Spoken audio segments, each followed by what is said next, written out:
Okay, good morning. Pardon me. Good morning, everyone. Just quick sound check while everyone's logging on. Okay, good stuff. All right, well, welcome everyone to day 4 of the roundtable for the Burra Creek project. The first thing the committee would like to do is to report back on our site visit that we conducted yesterday.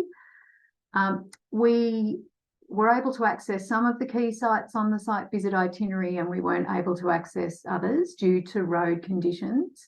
But we got to see key site 9, which was the B4 regulator, and key site 10, which is the hard stand area down at Burra South, so near where the Burra Creek first leaves the Murray River. Due to road conditions, we couldn't access key site number 2, which is the B1 regulator, key site number 3, the location of the proposed drop structure, key sites 4 and 5, which are the spillway locations, key site 6, the northern containment bank, or key site 8, which was the B2 regulator. We got partway into the maximum inundation area for Burra North before road conditions got too slippery to proceed really either on foot or in vehicles. It was very slimy out there. We noted the condition of the vegetation in that area, which was primarily lignum swampy woodland and black box. We visited the river around Tulibuck. So we went over onto the New South Wales side of the river, where access along the river was much easier than on the Victorian side. So we had a good look at the river from Tulibuck. We drove further north through Goodnight, along Lockhart Road and Walkall Junction Road, up to where Walkall Junction Road branches sort of left and right, where road conditions meant that we couldn't sort of go further. That took us to a couple of 100 metres south of key site 6, but we had really good views along that road across the river because it's a little higher on the New South Wales side. So we were able to look across the river and down onto the floodplain on the Victorian side. Large parts of that were inundated. We noted the large trees, including a lot of river red gums. There was a very large number of birds, frogs and the like, making quite a lovely noise while we were there. We saw water in the creek at the southern upstream end near Tulibuck. So around that regulator B2 site, there was, a fair amount of water in the creek. And we also visited the Walkall River, which was carrying quite a lot of water, which would explain the inundation of the Burra North area. We got a really good appreciation for the area, the surrounding land uses, the type and condition of vegetation in the area, as well as the wildlife currently using the area. So while we couldn't get in to see all of the key sites on the site visit itinerary, it was definitely a worthwhile exercise, and we got a really good understanding of what the project is trying to achieve in its inundation, managing inundation events. Pardon me, I'm just going to have a little cough.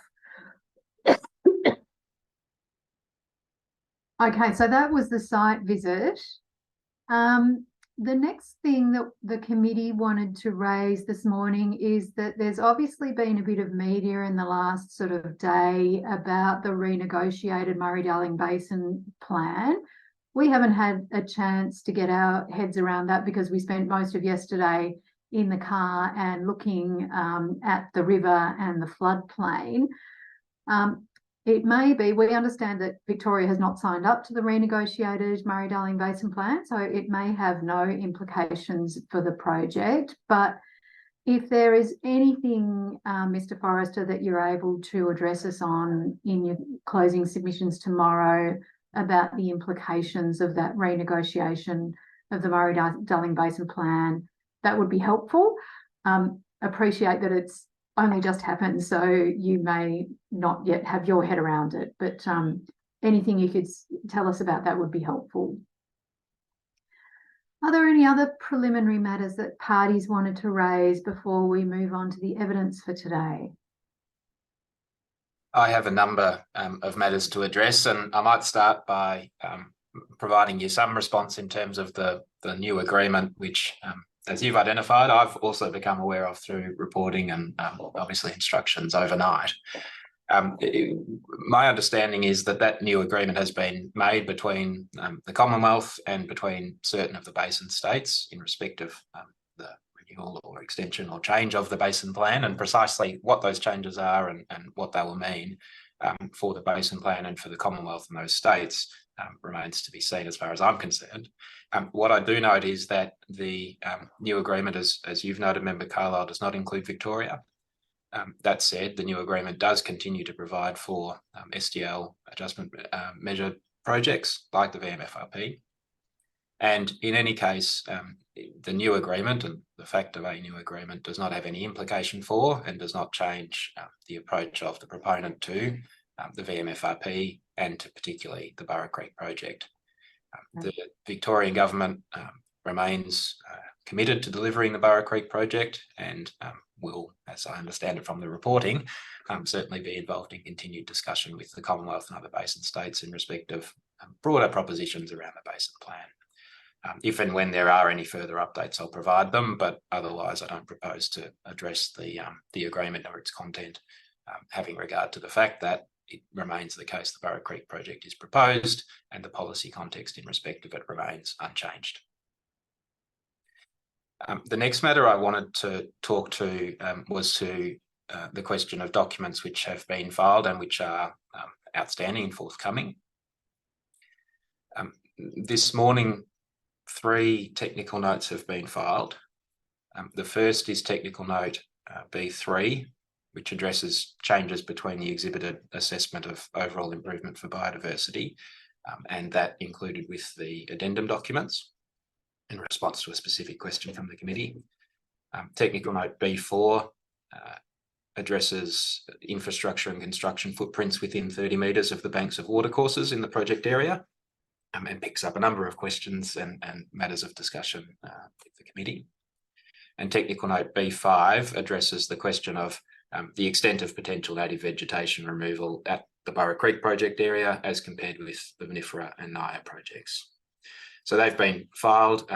I don't yet see that they've been given table document numbers, but I certainly wouldn't expect them to have yet. And they'll be with the committee for its review.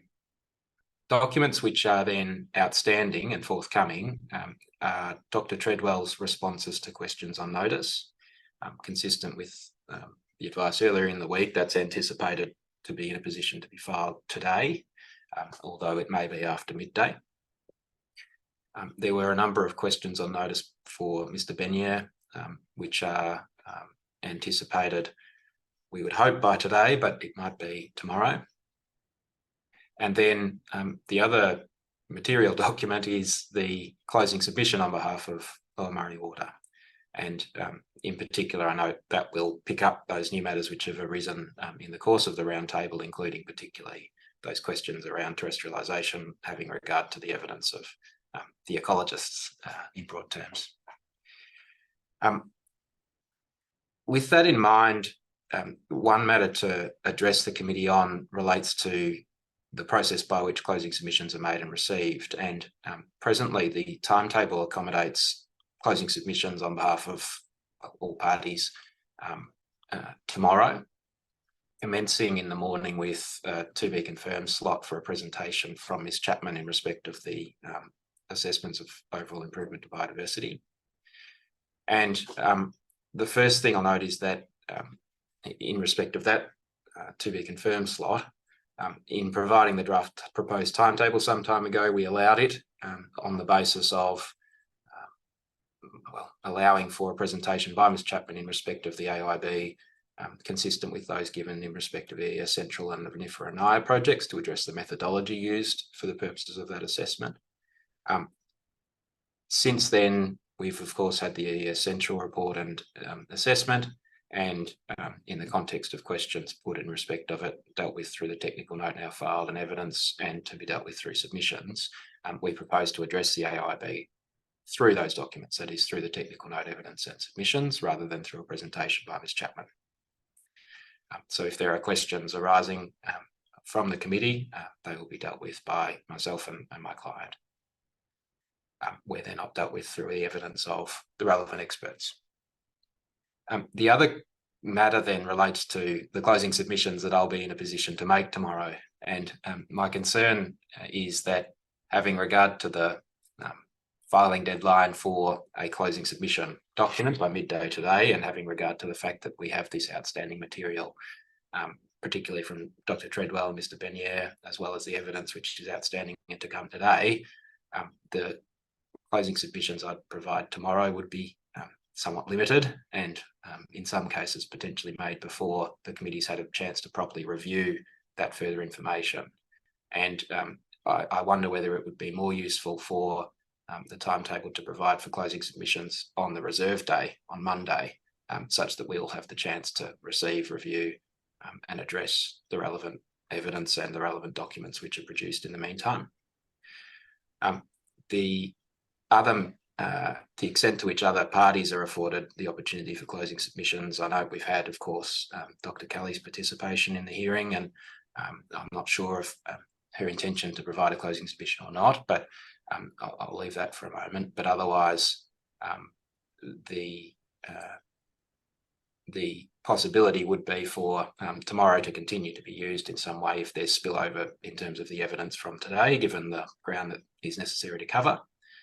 But otherwise, it would be more useful in my submission for Monday to be used to receive that closing submission. And so I'd float that proposition or potential for the committee's consideration. Okay, that we'll have a chat about that over the morning break. That does sound like a sensible idea, but I'll just need to touch base with Member Briscoe about that. Just in terms of the running sheet for tomorrow, Planning Panels Victoria is contacting all of the parties who are listed to make submissions tomorrow to see whether they are intending to still come along and present, noting that Dr. Kelly has been the only one who's been actively involved to date. Dr. Kelly, are you intending to present a submission tomorrow?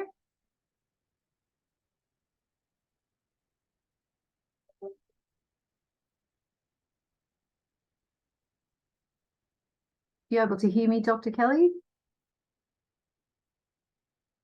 Can others hear me?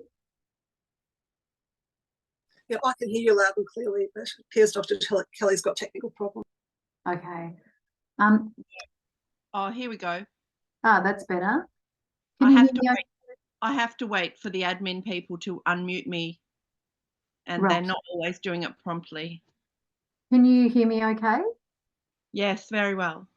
Are you intending to make a submission tomorrow? Yes. Okay.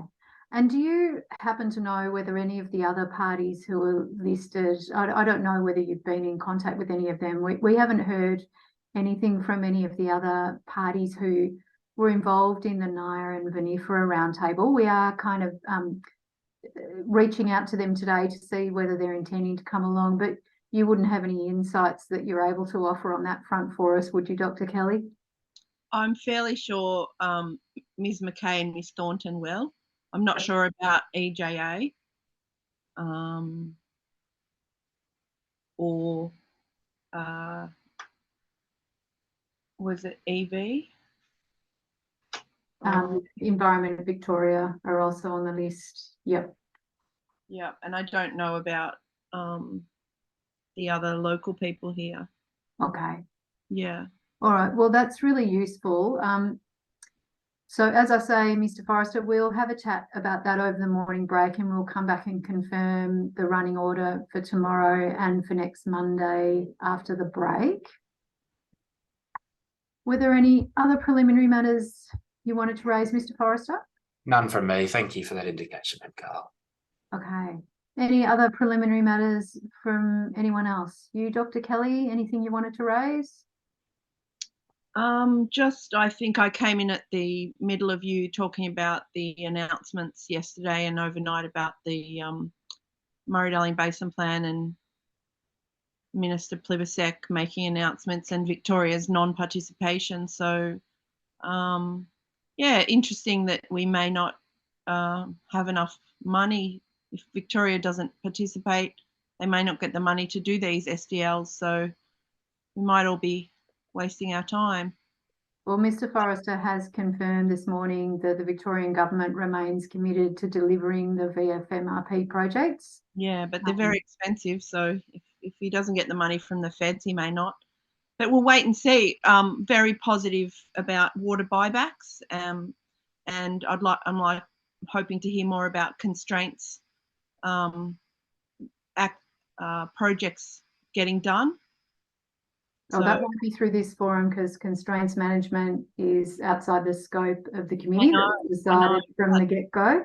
But the people who really care about this think about everything. They don't just of course mentalize into course. Yes, because everything is perhaps I should make clear, if it's not clear already, that we appreciate that our part of the Murray-Darling Basin Plan is a very, very confined and small part, and it fits into a much, much bigger picture. It's just our remit is confined to considering these particular projects, and that's not to say that there's not a whole lot of other stuff going on in the background. Yeah, and look, no matter what the value or nobility of these projects are, if these projects go ahead, less water will be brought back for the river. So these projects mean less water for the river. They might save these 9 sites, but they'll sacrifice everything else, and that's why we're fighting against them. Okay, we'll no doubt hear from you more on that in your submission tomorrow. Looks like preliminary matters are done, so we'll hand over to you, Mr. Forrester, to take us through the evidence on terrestrial ecology. Thank you, Member Carlisle. Member Briscoe, we have online with us Dr. King and Mr. Watson today, who are here to deal with flora and fauna, terrestrial fauna, respectively. And I'll start by handing over to Dr. King, presuming that the committee would like to deal with his presentation and questions before we then move on to Mr. Watson. So as far as Dr. King is concerned, well, I'll take a step back. Both of these witnesses will be speaking to the findings and assessments in Specialist Assessment B, Ecology Terrestrial, as exhibited, and to Section 5 of the updated Specialist Assessment, which was circulated with the addendum documents. Dr. King's witness statement is tabled document B15, and he has prepared a presentation at tabled document B40. So, Dr. King, I hope you can hear me, and I'll welcome you by saying good morning. Yep, I'm here. Very good. Thank you, Dr. King. Your name is Dr. Drew King, and you're a senior ecologist practicing at Jacobs at 452 Flinders Street, Melbourne. Is that right? Yes. Thank you. And have you prepared a witness statement dated the 4th of August 2023 in respect of the Burra Creek project? An accompanying presentation, which I've referred to as table document B40. Yes. I understand you were the lead terrestrial botanist in respect to the preparation of Specialist Assessment B, Ecology Terrestrial, as exhibited, and the lead in preparing Section 5 of the updated Specialist Assessment insofar as it relates to terrestrial flora. Is that right? Correct. Dr. King, are there any corrections that you'd like to make to your witness statement or to the Specialist Assessment and Addendum report? Not at this time. And does your witness statement fairly and accurately set out opinions honestly held by you? Yes. Okay, and Dr. King, do you adopt your witness statement together with the Specialist Assessment and updated Specialist Assessment as relevant to your area of expertise as your evidence in this proceeding? I do. I'll ask you then, Dr. King, please to share with us on the screen the presentation you prepared and take the committee through it. 1 second on that.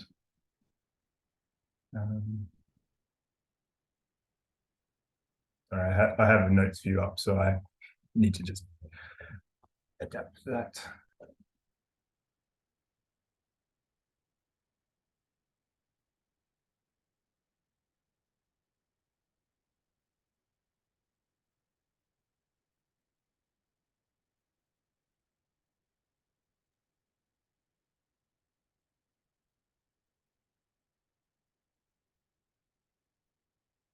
Is that visible? Yes, thank you. Thanks. So thank you for the introduction. I led the flora component of the assessments at Burra Creek. Did probably most of the field work relating to flora, and we'll go through that.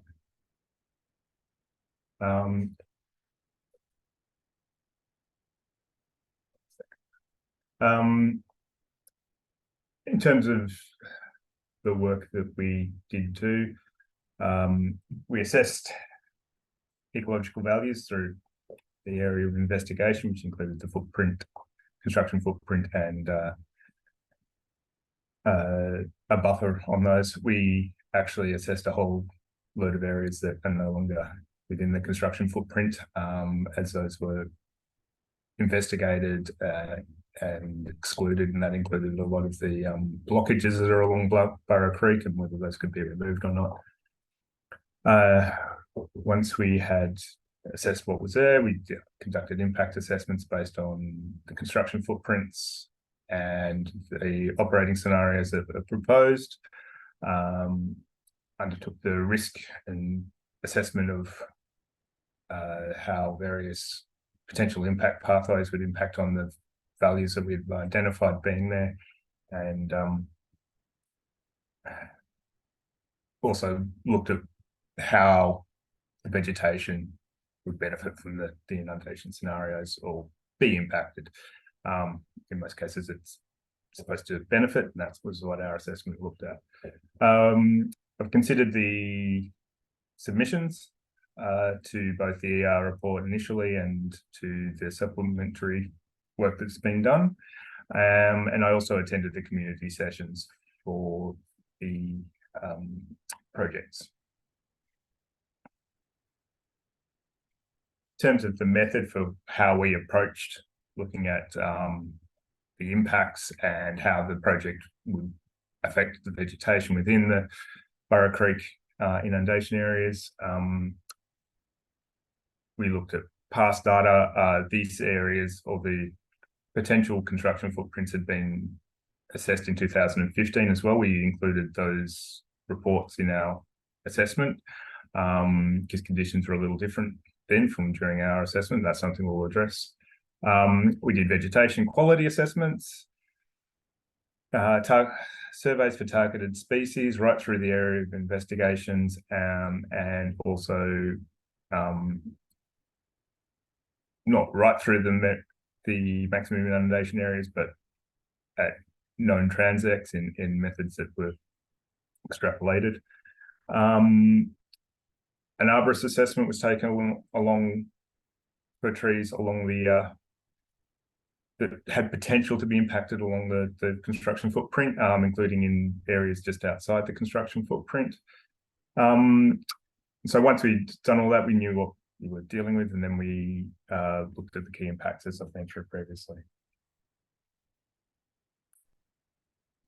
The existing conditions during our assessment, now I should that our reports and all our information was prior to the floods of late 22.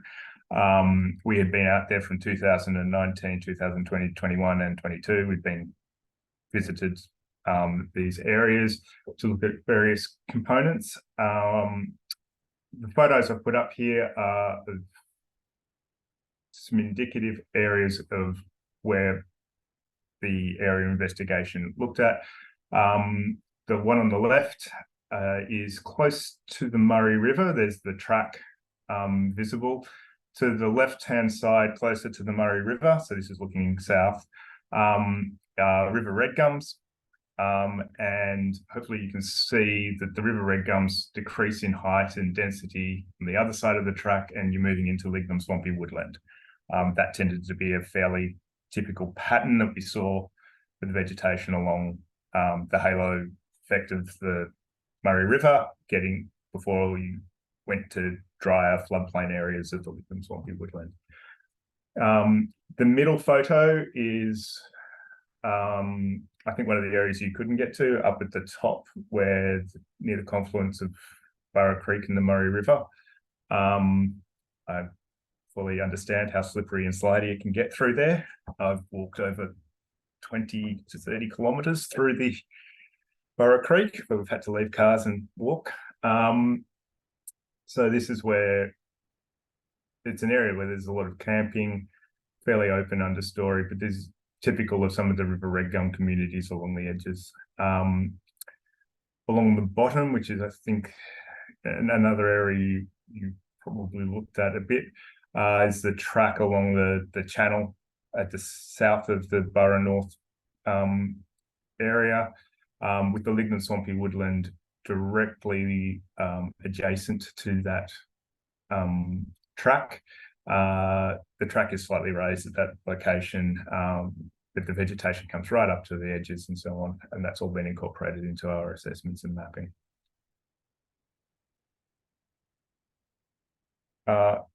Overall, the Burra Creek is dominated by lignum communities. Slightly elevated, we get into river and kenopod woodlands, which are black box communities, and along the Murray Creek and along the immediate fringes of Burra Creek are river red gum communities.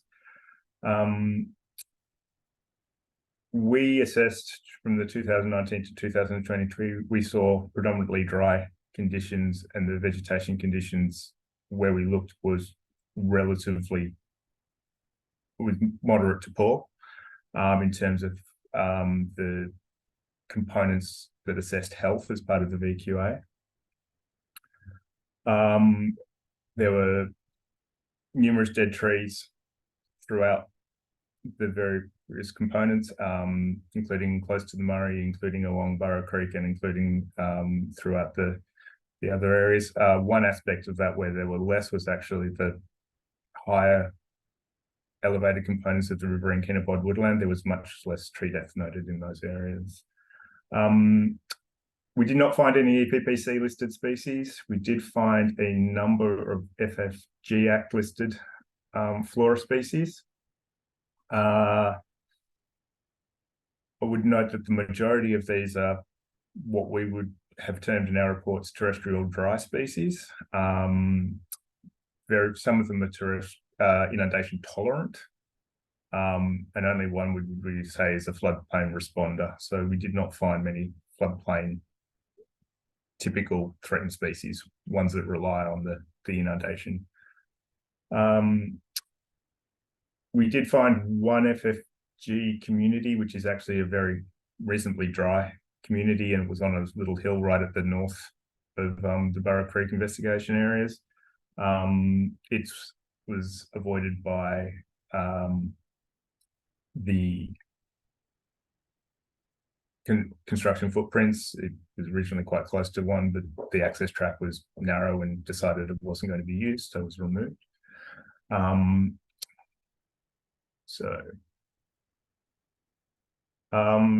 Just concentrating on the map on the right for a second. This is how we've assessed the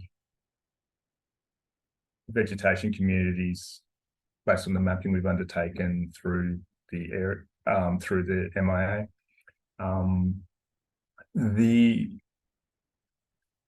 I'm sorry, MIA is the maximum inundation area, if anybody wasn't aware.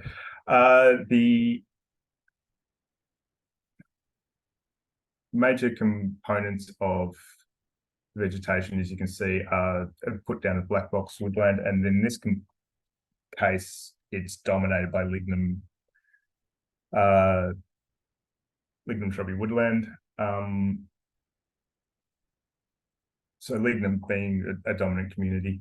Some sections that I will do that, and can people see the mouse moving on this? Yes. This area over here is shrubby riverine woodland that stretches across that, which is a transition community between the high red gum along the Murray River and the lignum woodland. The other component that's major part of the MIA for this project is along Burra Creek, which you can see winding its way through here, and we map that as floodplain pond herbland because it's an intermittently wet community. We've included the fringing river red gums as part of that community in our mapping, because it's like one line of river red gums along the edges of this creek, and I'll show you some photos of that. And in very few cases was that ever a community that we could pull out as a fringe along the river. It's just a component of the floodplain riparian woodland, which is a up and down things. So as I say, these seasonal wetlands is along Burra Creek.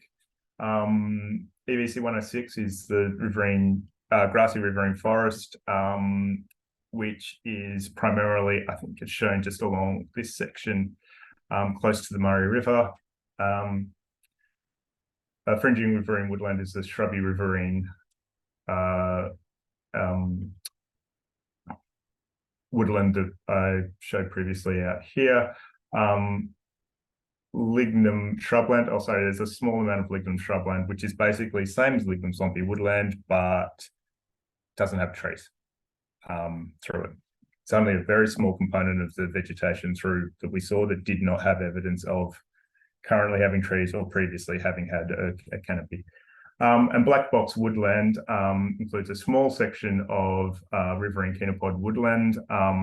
For reference, these slightly elevated areas have lots of riverine chenopod woodland, but it's not much in the MIA. I think there's a total of 0.26 hectares, right at the fringes of the MIA. But the EVC 823, which is the lignum swampy woodland, was dominant.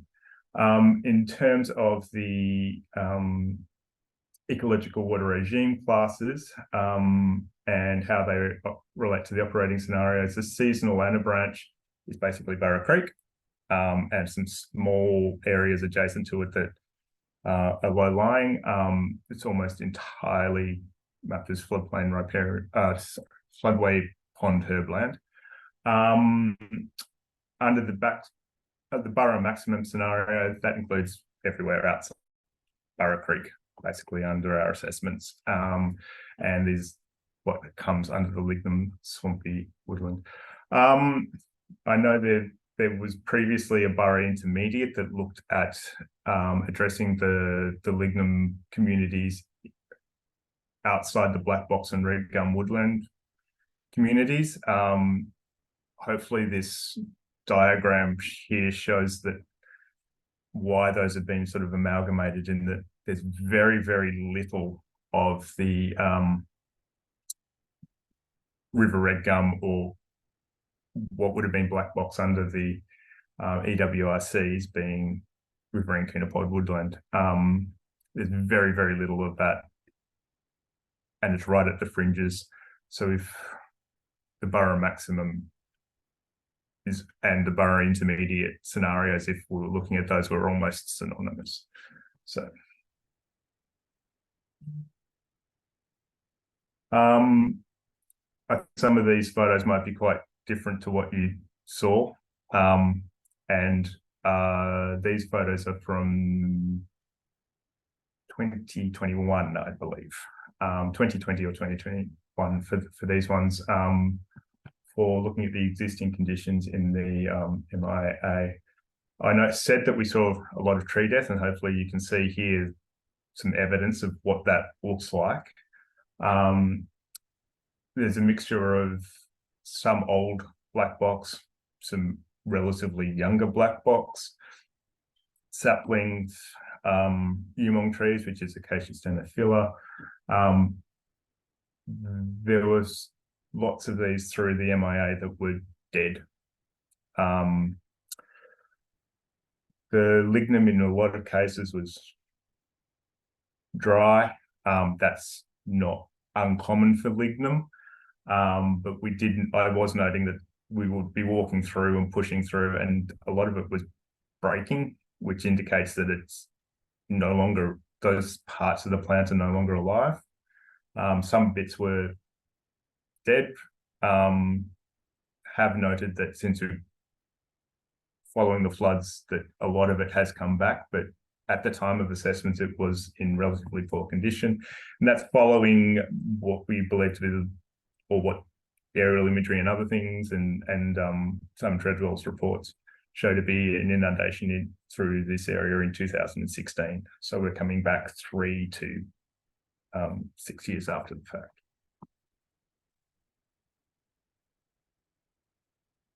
Some photos of Burra Creek here. The larger photo is actually at Burra Creek South.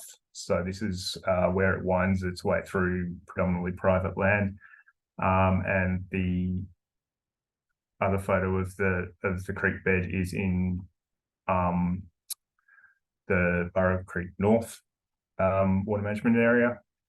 It shows some of the boom and bust of what happens along Burra Creek. You would have seen it with water in it. The water is there for a few months, it goes down, you get a big flush of herb growth, which is predominantly native, and then it can go to dry periods. It's a boom and bust sort of system.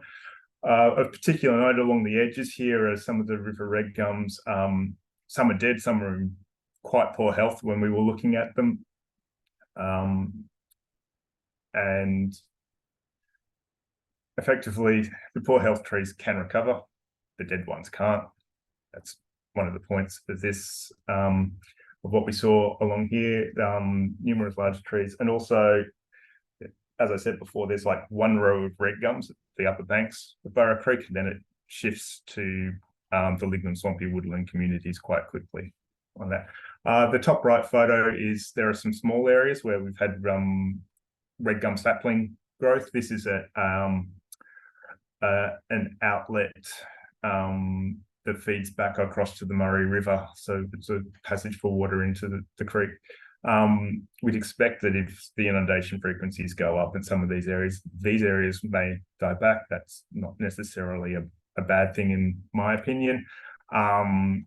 These are areas of quick sapling growth that have been able to take advantage of conditions, and the boom and bust of river red gum recruitment cycles is well documented in literature and so on. It's part of how these communities work. To address some of the evidence of decline, I've put some photos up here showing again, even in areas where there's been quite dense black box, a lot of trees had died back or were in the process when we looked at them of being almost dead. That's the top photo there. The second photo, a lot of the larger trees are okay. They're more able to tolerate what had been longer dry conditions. And it may be difficult to see, but that photo also includes a lot of dead saplings. So we, as noted, there's lots of dead trees throughout the inundation area. We looked at over 15 sites through the MIA where lignum swampy woodland was identified. All of those had a poor or absent canopy. We only saw recruitment at about half of them. So that's, in a lot of these cases, would be one sapling or less, one sapling or more. 45% of them had no evidence of recruitment. So there is recruitment happening, but it's relatively sparse. Cause of death of the trees, some of it's been relatively recent. We could tell that because the smaller branches, the ones that break off and more easily, and you don't see present on trees that have been dead for a longer time. We could see the smaller branches on a lot of them, a few leaves and so on, which indicates relatively recent death. Others were quite old and had been dead for quite some time. The cause of death, I cannot be certain. My belief is that a lot of it probably came from the millennium drought. Some of it has been more recent than that, most likely. Other evidence is that we went looking right through the MIA and we saw very, very little evidence of any mudflat flora. So species that pop up can be short-lived, can be longer-lived. Throughout the MIA, we saw a lot of terrestrial species in a community where they're not supposed to be a major component, and those mainly were chenopod shrubs that we saw. We did see some little mudflat species indicating that they could be present in small depressions. And I guess one note of the MIA here is that it's relatively flat and there's very minor depressions that we've looked at, and it doesn't take much to a small depression of even 5 centimeters can hold the water from rains and other things for quite a period of time. And we could see some evidence, but it was quite sparse, that evidence of the, I guess, components of the vegetation that we expect to see within a swampy woodland. The photos here, the one on the right, again, we've got dead trees, but larger black box being reasonably good, and a very sparse understory. The one on the left is where we did some threatened species transect assessments. This is in I guess, one of the lower depression parts of where we were on that at that stage. Still had a lot of chenopods, which are some of the sort of greeny components underneath. We actually did find some riverine bittercress, which is a floodplain responder that we've found at numerous other sites at Vinifera, and I know at Gumbower and other sites we've found quite a bit of it. At this point, we know that there are components there, but we did not see much of it. We've conducted multiple transects right through the MIA and found very few threatened flora, and we actually found more what we would term terrestrial species, particularly a shrub spreading emu bush through there. I know, and I would like to acknowledge that we did our assessments at a drier period. Over the 3 years, there was no inundation that we did that, and conditions now are likely to have been better, and where possible, vegetation has likely recovered. However, what we did measure is a response to the river regulated regime that has occurred. And that has been occasional floods. So in the recent past, 2010, 2016, and then in 2022 have been the major flooding events through this area. And that's a boom and a bust cycle. And as an average, that results in longer dry periods than would have happened under the unregulated conditions, where it was closer to 8 years in 10 that these areas would have been inundated. That, as I hope I've demonstrated, leads to certain thresholds being crossed where plants can't survive longer. A certain amount of boom and bust is to be expected. Lots of the flora can depend on that. However, if it doesn't occur often enough, they will disappear from the environment. And we have historic records of a lot of the floodplain flora existing here. And we went looking and we tried to find it, and we couldn't see evidence of a lot of it, even along the Burra Creek, where it gets inundated fairly regularly. So hopefully that provides you with some evidence of what we saw as the decline of the floodplain up and to the point that the flood's occurring. In terms of assessing the impacts, a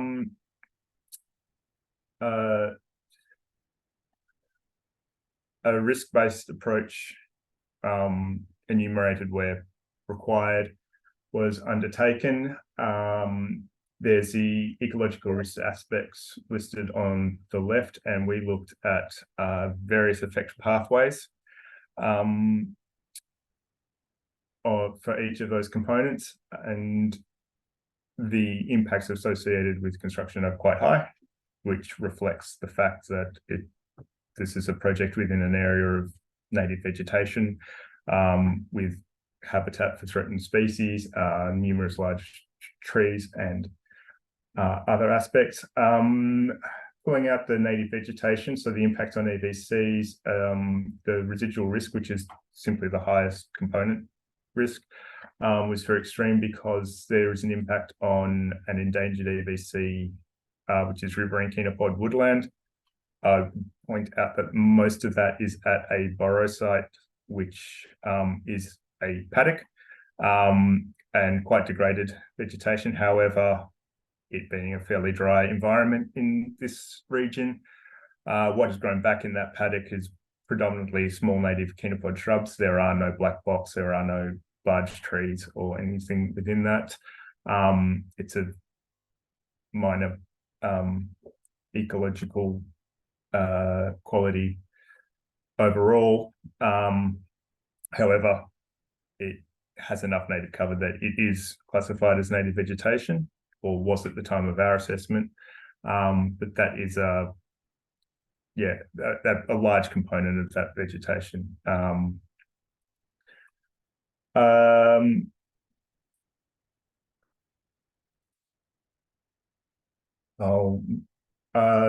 The threatened ecological communities, as I said, flora communities were avoided, but I think Chris can talk to the Victorian temperate woodland bird community. That was the only threatened community present. In terms of the threatened species, the impacts were low for flora. I think a total of 7 species that we mapped were within the construction footprint. Individuals, not only 2 species were to be impacted, and that was through some minor changes of avoiding impacts for things like acacia oswaldii grows next to some tracks, but we could show that that could be avoided. And moving on. In terms of the numbers, there is 21.6 hectares of removal. Quite a bit of that is indirect removal, which is where it's not within the construction footprint. However, we've assessed where the impacts could extend to trees beyond the construction footprint, and looked at what those impacts would be. So we're not expecting the removal would actually occur in those areas. However, conservatively, an impact has been assessed on that component. Over half the trees are not within the construction footprint. Those trees that aren't within the construction footprint are expected to be retained. However, they may decline in health over time because of the construction impacts. Looking at the assessment of effects for the operation, we looked at the operating scenarios that were proposed and how that would impact on each EVC or threatened species that would occur through that area. It was how we looked at those responses drew on available literature, so threatened species plans or descriptions of where they grow, how they respond, and literature on how EVCs are expected to respond to various inundation scenarios, what's recommended for those inundation scenarios. And it was not not just my opinion, but we took into account the experience and knowledge of all our 8 ecologists. We had meetings to sort of talk through how these responses could occur. For the threatened species that are predicted or known to occur through the MIA at Burra Creek, and this includes many of the species which we historically have records for, that even if we didn't see, we know we were in a dry period, so they may pop up under flooding conditions. The increased frequency of inundation is expected to be positive. They're expected to flourish under those conditions. Some terrestrial species are expected to decline.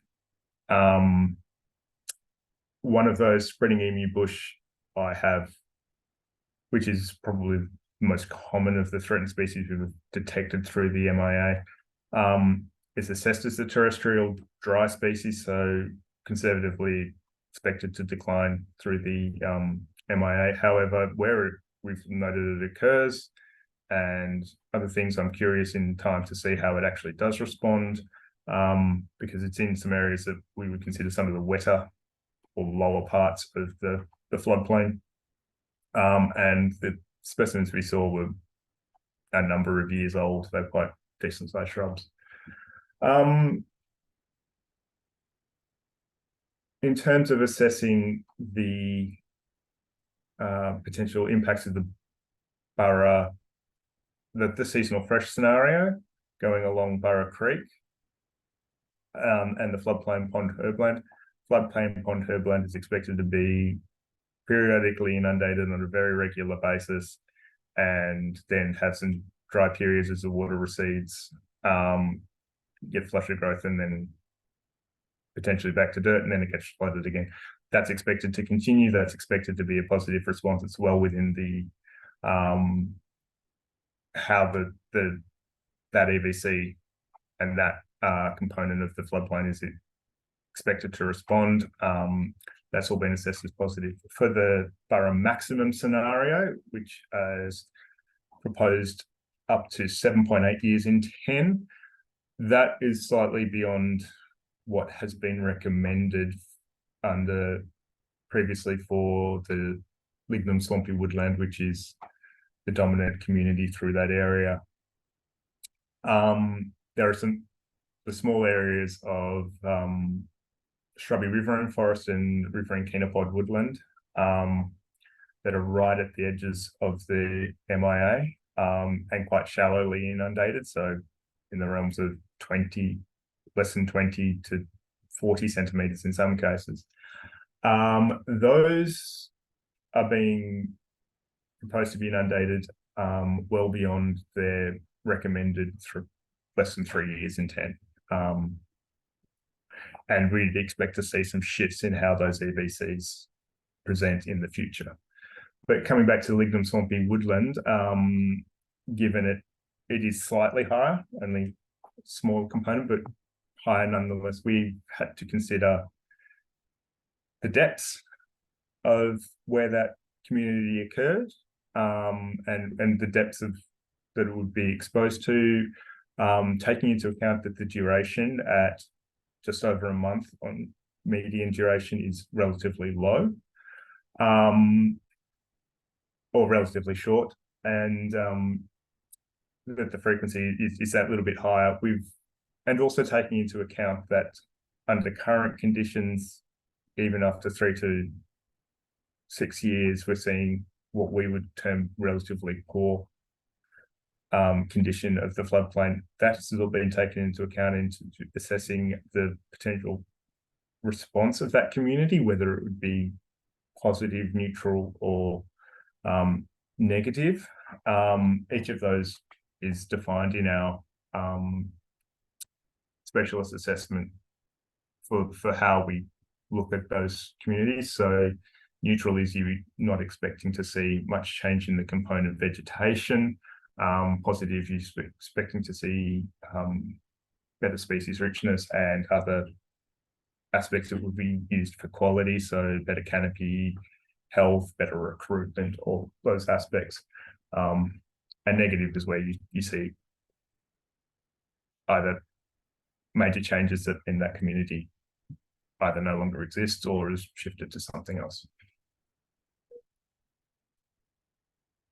So major components is we'd expect to see tree health improving, the river red gum along the edges of Burra Creek absolutely to be improved. We saw evidence that that is already occurring under the most recent floods. One risk that has been identified with that higher frequency is that there is risk that some deeper areas of the floodplain where black box now occurs may be flooded to a degree that the trees can no longer survive in those areas. This would be where the depths are deeper. So I've assessed that at areas above 0.6 meters that happens. And part of that also is an acknowledgement of the floodplain. We would expect, even if you were to release water, that some areas would pull water because there's minor topographical shifts. And if we look at the depth mapping that's been done, the paths of water in and out would mean that there would be ponding of water in some locations, and there may be some localized tree deaths. That's been acknowledged as a risk in the under the updated scenarios. As I say, it's a potential risk. It's not absolutely certain to occur. And where that does occur is we would be looking at the EVC shifting from a lignum swampy woodland to a lignum swamp, which is effectively just the removal of the canopy, some of those areas. For the lignum shrubby riverine woodland and riverine chenopod woodland, those components would be likely to have more lignum growth in the understory and shift to lignum swampy woodland. I've assessed that as a neutral for riverine chenopod woodland, because for the small sections that are to be impacted of that EVC, they're right at the edges. Lignum is a major component, and they occur where it already shifts to lignum swampy woodland, and there's, I think, 7 areas, the biggest of which is 0.1 hectares. It's right at the edges. I'm not saying that this is going to be a major shift in that community. For shrubby riverine woodland, it will likely shift to be mapped in the future as lignum swampy woodland, because that's the bottom right photo for that component. That's the part reed gum, part black box, slightly higher, right at the edges. Lignum's already there. We just expect it to be more dense. This is a graph of the benefits for grassy riverine forest and for floodway pond herbland. That's expected to be positive.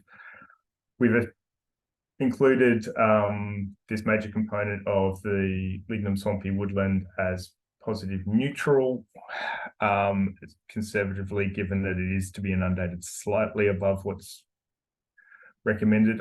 I believe it will be more positive than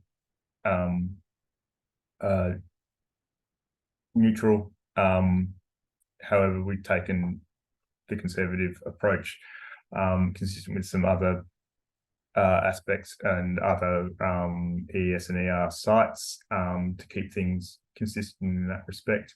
The 0.24 hectares is the riverine chenopod woodland, which is neutral, and the 4.2 is simply the shrubby riverine woodland, which is expected to shift to lignum swampy woodland. That's been assessed as likely to happen, rather than a possible or may happen. The Borough South, that is entirely floodplain pond herbland along Borough Creek. As a result of some of the higher likelihoods of things occurring, residual risks for this have assessed mainly at medium, which I'll, in the interest of time, the drivers of why this has been assessed as medium are in those are listed there, but it mainly comes from the shifts that I've previously talked about. Quickly looking at the observations following the floods, again, we did not get to much of Burra Creek because the tracks are horribly impassable when they're wet. This is along Burra Creek, close to where the channel is. The tree health is greatly improved. We saw that right throughout. Tangled lignum was also improved. There was a relatively little weed growth. Here's a mark of where the floods got up to close to where the B1 regulator is proposed to be put in. All the lignum would have been underwater close to this location. Lots of the riverine chenopod woodland would have been underwater. And at the back of this photo, you can see the lignum has turned from what was brown in all my previous photos to being nice and green. It's had a big flush of growth, and that was really good to see. Responses to the submissions. The first few slides are much the same as what was presented for Naya and Vinifera. There was a submission to the ER that contended that we didn't provide evidence for floodplain decline. I'd argue that we do. That's in our specialist assessment report and also presented here. Submission 9 to that also noted that Naya and Vinifera, that many of the trees were dying or in stressed. That is probably more true for Burra Creek than either of those two sites, and demonstrated from the photos and other measurements that we've taken right through the MIA. Those will continue to go through a boom and bust cycle under current conditions. I think is fairly straightforward. And more regular ordering would be required to avoid ongoing tree deaths. Submission 11 contended that the impacts on biodiversity required consideration with a risk-based approach. I would contend that we've demonstrated that we have done that. We have looked at each component species, how they respond would be impacted by the construction, how they would be impacted by the operation. And the evidence is in both our ER report and the additional work that's been done. Same submission contended that the project should provide, I guess, formal offsets. It is my opinion that the project can demonstrate that there will be improvement in condition of the floodplain flora, such that the benefits are measurable, quantifiable, and would negate the need for such formal vegetation offsets being in place. There was a hollow replacement plan recommended for all the projects in the original ER submissions. I've noted that that has been adopted by the Minister for EES Central. In terms of its requirement for fauna, Chris can talk to that. We've acknowledged the impacts on hollows, that we've measured where hollows, or noted where hollows are present in trees. They are present in most of the larger trees that we've looked at, including all the areas outside of the impact areas. And that if one was to be recommended, there would be impacts to the trees outside where impacts are currently proposed, and that would need to be taken into consideration. So any benefits that would come from putting in a hollow replacement plan come with a potential cost on to tree health and other things. You might be able to put them on dead trees and so on, but you would have to look at that as a component of that plan. So responses to the submissions for the supplementary work that has been done for Burra Creek, mainly just talked to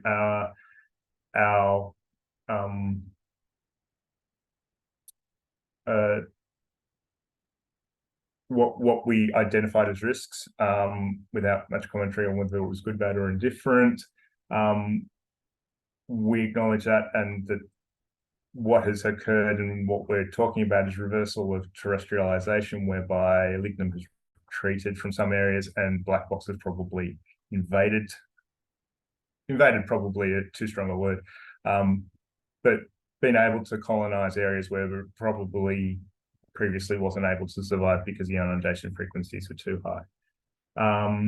The same document also highlighted that adaptive management is a major component of how these are proposed to be managed, and I would contend that that is absolutely required to deal with uncertainties that we have in how vegetation responds.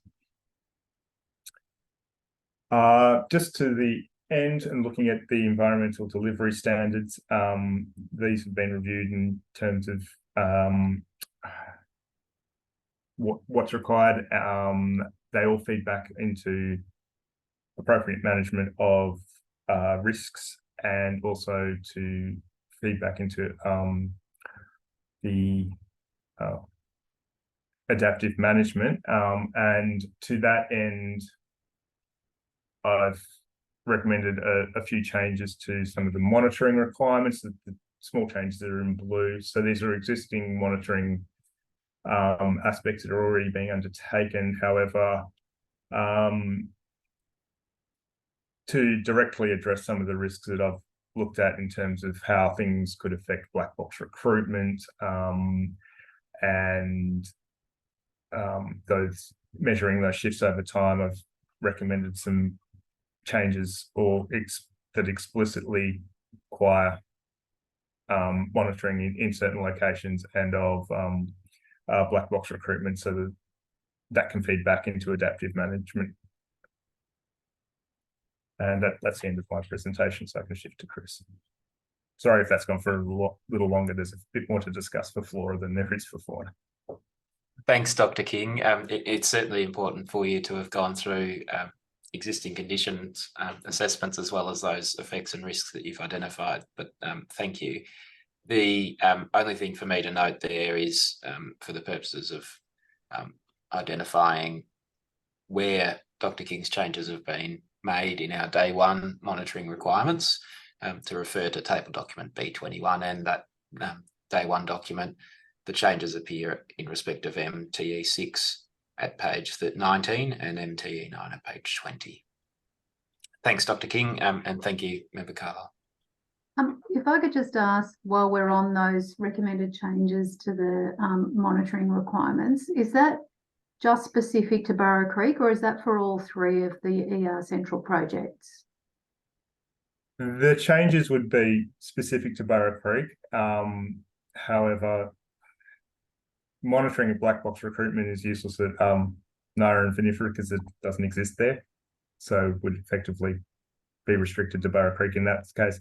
And the other changes specifically reference Burrow Creek. Okay.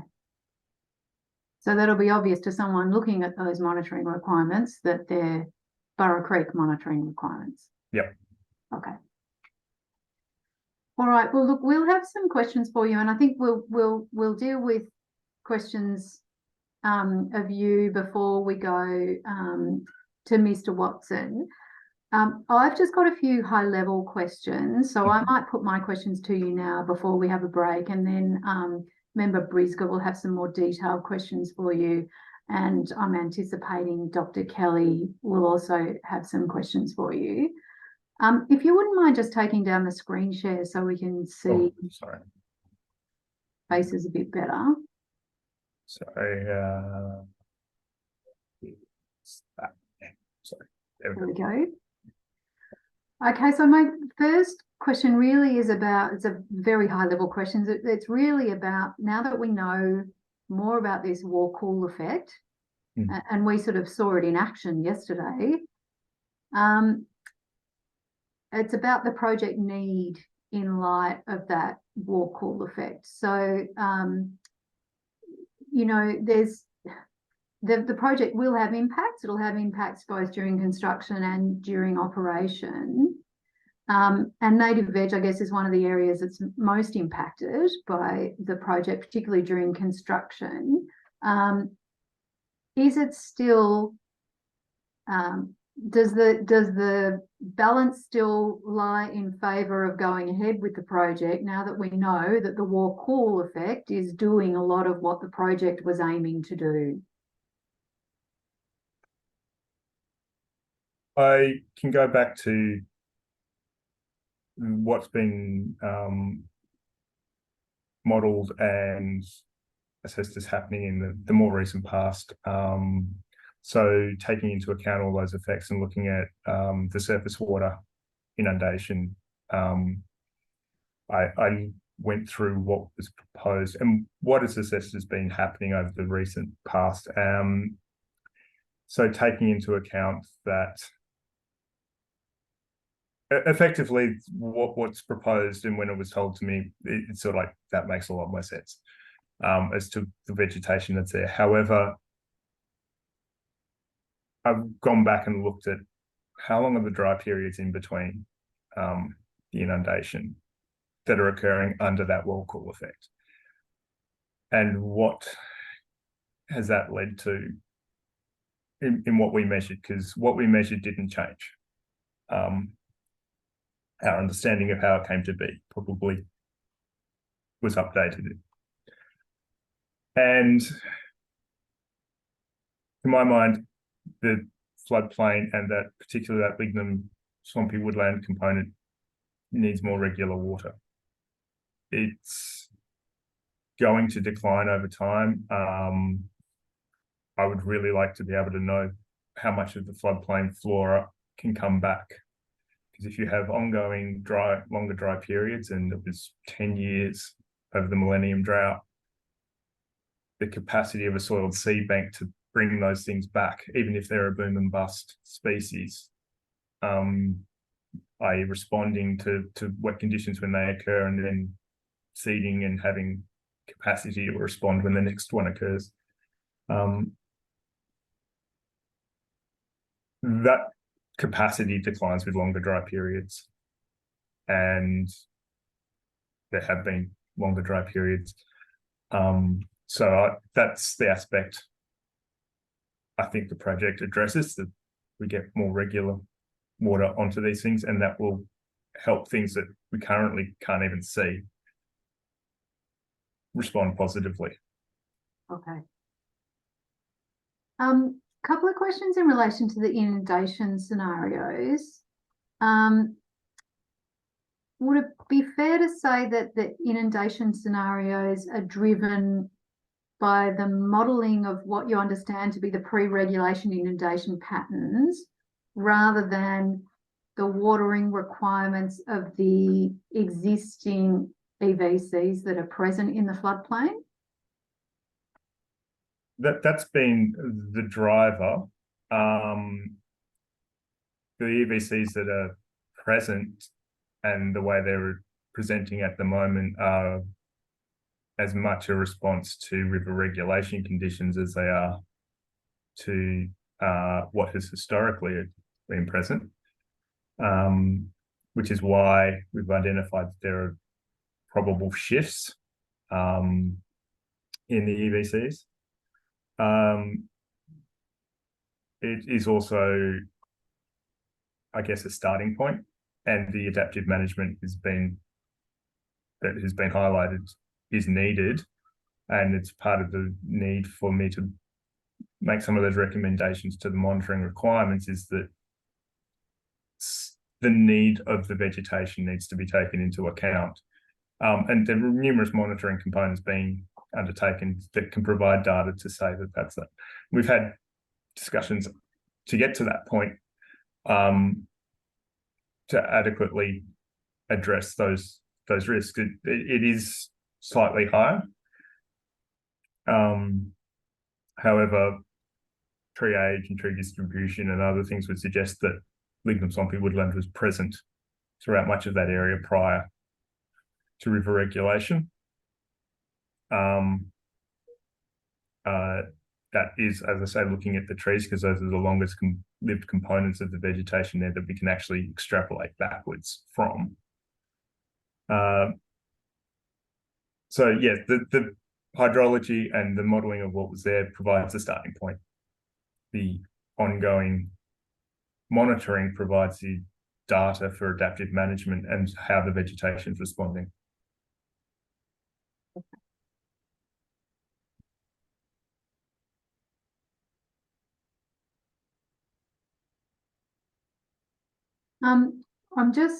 I've got a question for you about slide 15. You don't need to bring it up, but it's the slide that shows the sort of graph of positive, neutral, and negative impacts. And you mentioned that you've got quite a substantial bar in the chart for a positive neutral response to the lignum swampy woodland.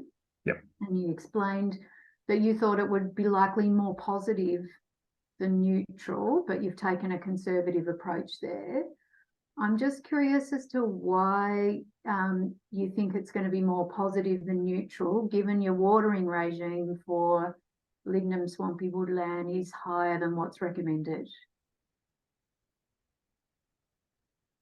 It is higher than what's recommended. However, the duration is quite short at the 1 to 2 months. The depth is also quite low for most of the area. So we have looked at the updated depth mapping that has been done for that. So I guess to run through the expected trajectory for that is that when the water comes in, it can drown out some of the ground level flora. However, in a lignum swampy woodland environment, that ground level flora, you're offering a large component of that is expected to be either tolerant of inundation for, I would say, up to 3 months in some cases. So the 1 month is not outside the realm of for the inundation tolerant things. And also a large component of the vegetation is expected to be floodplain responders. So those are the things that will take advantage of the conditions as the floodwaters recede. That's not expected to be a problem for that community. The other aspect of the canopy is a bit more nuanced in that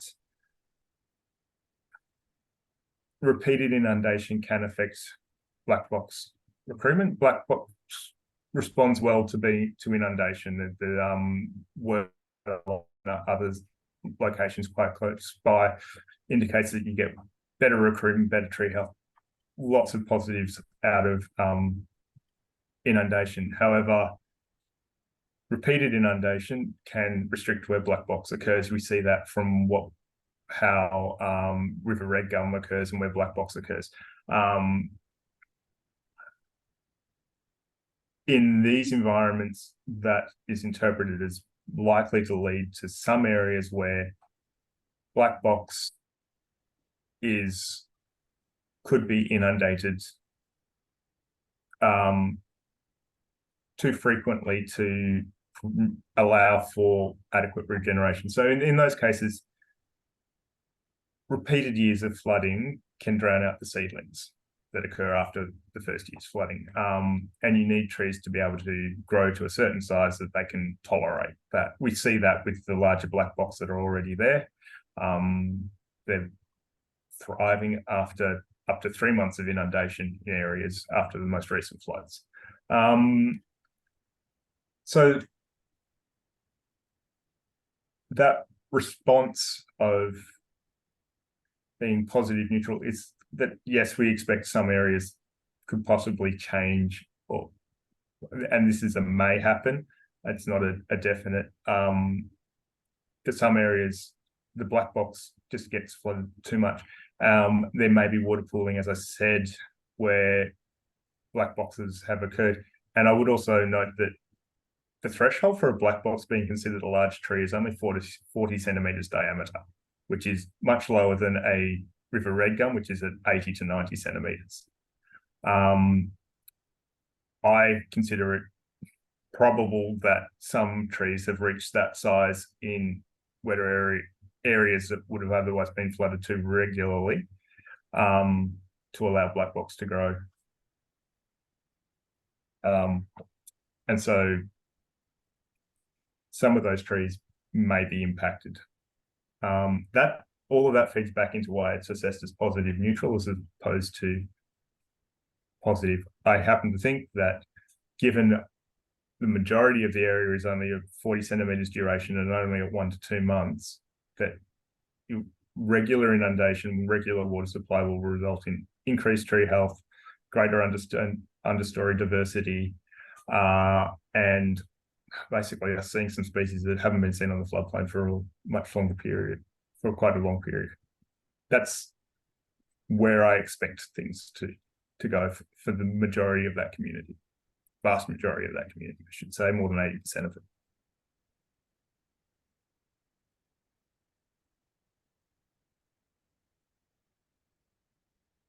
Okay, thanks for that. The updated assessments that have accompanied the addendum report anticipate that, and you talked to this in your presentation, that there's that small area of riverine, is it Chenopod? Yeah. Woodland. There'll be a neutral response to that, and it is limited to a very small area right on the fringe of the MIA. That riverine Chenopod woodland, that's listed as endangered, and some of the other EVCs that are going to be impacted are listed as either vulnerable or least concern. Did that play into the design of the inundation scenarios? Like, should we be doing something to protect the critically endangered EVC, and maybe being less careful is the wrong word, but being more careful of that than the less threatened or endangered EVCs? It didn't feed into design, but I did go into quite a bit of effort to see where this was occurring, and to pull up photos of what the conditions were and other things like that. So it's very limited in extent. As I said, that 0.24 hectares is over a number of very small patches. Some of them are like 6 meters, or I think was the smallest one in area, and 0.1 hectares was the largest. So I went back, looked at the information that we had. Lignum is already a component of those communities. So, and riverine Chenopod woodland grades into lignum swampy woodland right across the floodplain. It's basically an assessment by the ecologist at the time of, do you have a greater Chenopod signal or a greater lignum signal as to where you might draw that line. It's a fuzzy line, not a hard boundary. I was not about to go back and change my mapping because we'd made the assessment on the basis of what we saw at the time.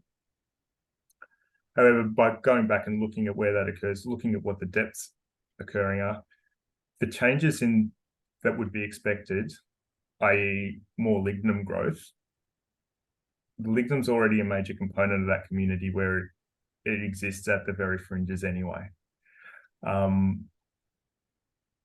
So there is a shift in what the EBC may be called, but in terms of what that looks like on the ground, it's very expected to be quite minor. It's just that will come through as a change in the EBC, and then that flows through into the biodiversity conservation status of those, or bioregional conservation status of those EBCs. That's the reasoning behind that, is because those areas are right at the fringes of what is already a boundary, a somewhat fuzzy boundary. And it's quite low depths, so they're at the 20 centimetre mark, that we'd expect water to be not there for very long. That's the reasoning behind getting to that point. You talked a little bit about terrestrialisation reversal, and I know from Mr. Forrester's remarks in preliminary matters this morning that there's some material that's been uploaded on that. We haven't had a chance to look at it yet. This reversal of terrestrialisation, as I understand it, is expected to be a bit more marked under the updated addendum docs that Yep. take into account this wall-cool effect. How reversal of terrestrialisation take? Depends on the component you're looking at. It may take years to decades to actually be visible. For some of the ground story components, the shifting of what are the chenopod shrubs that are common through there now would occur likely in 1 to 2 years. That would be 1 to 2 years of sequential flooding or sequential inundation. You'd expect that those chenopod's may come back because there's, especially under a larger flood event, it's going to pick up the chenopod's from the surrounding river and chenopod woodland that get occasionally flooded during bigger events, not under the managed inundation events, but bigger events are going to hit those areas because you're only talking a change in topography of like 0.5 metre for those areas to then be completely underwater. It happened in 2022.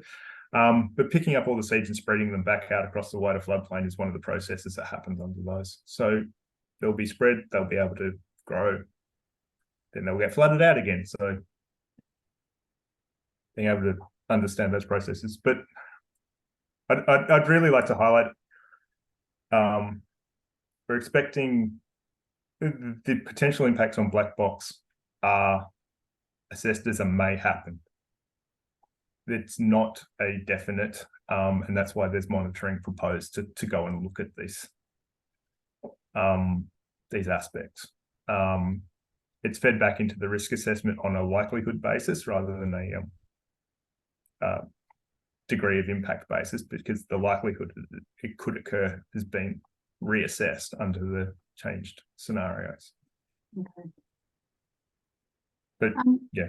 All the projects are expected to result in some shift of EVCs, and that's kind of the driver for it. Is it fair to say that you've sort of assumed that reversal of terrestrialisation is a good thing? And could you explain why you think it's inherently a good thing? And would it depend on what was being reversed?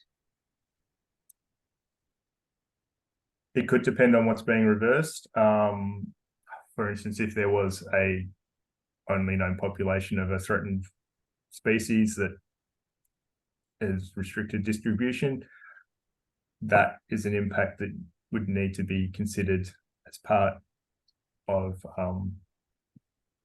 the overall survival of that species. In terms of a wider ecological shift in the environment, I do interpret it as a good thing, in that the processes of terrestrialisation mean there is a diminishing of, particularly for floodplains, what is a restricted community. So where we're talking about terrestrialized communities, riverine chenopod woodland is arguably more. I haven't gone back to look at the bioregional figures for exactly how much of it is, but the endangered is driven by the fact that a lot of it's been cleared for agriculture and so on. So it still exists in the wider area, and can occur in a wider area than the floodplain. So if we're talking about terrestrialization of floodplains, we're talking about loss of communities that are restricted in where they can occur. And that also comes with habitat for a vast range of species, birds, plants, and fish that effectively being lost over time under current conditions. It's a trajectory of decline, and not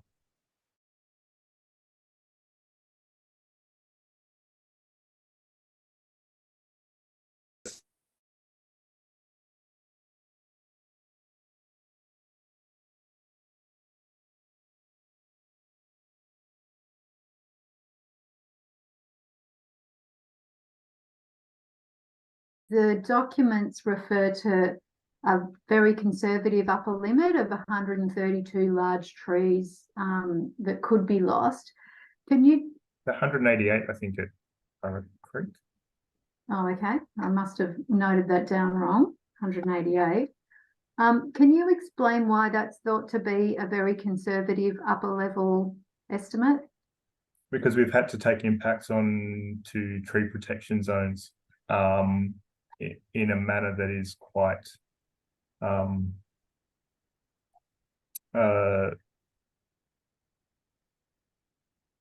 conservative in how it considers the approach, because I guess the tree protection zones is driven by construction and other things, and takes into account compaction for root zones and other things.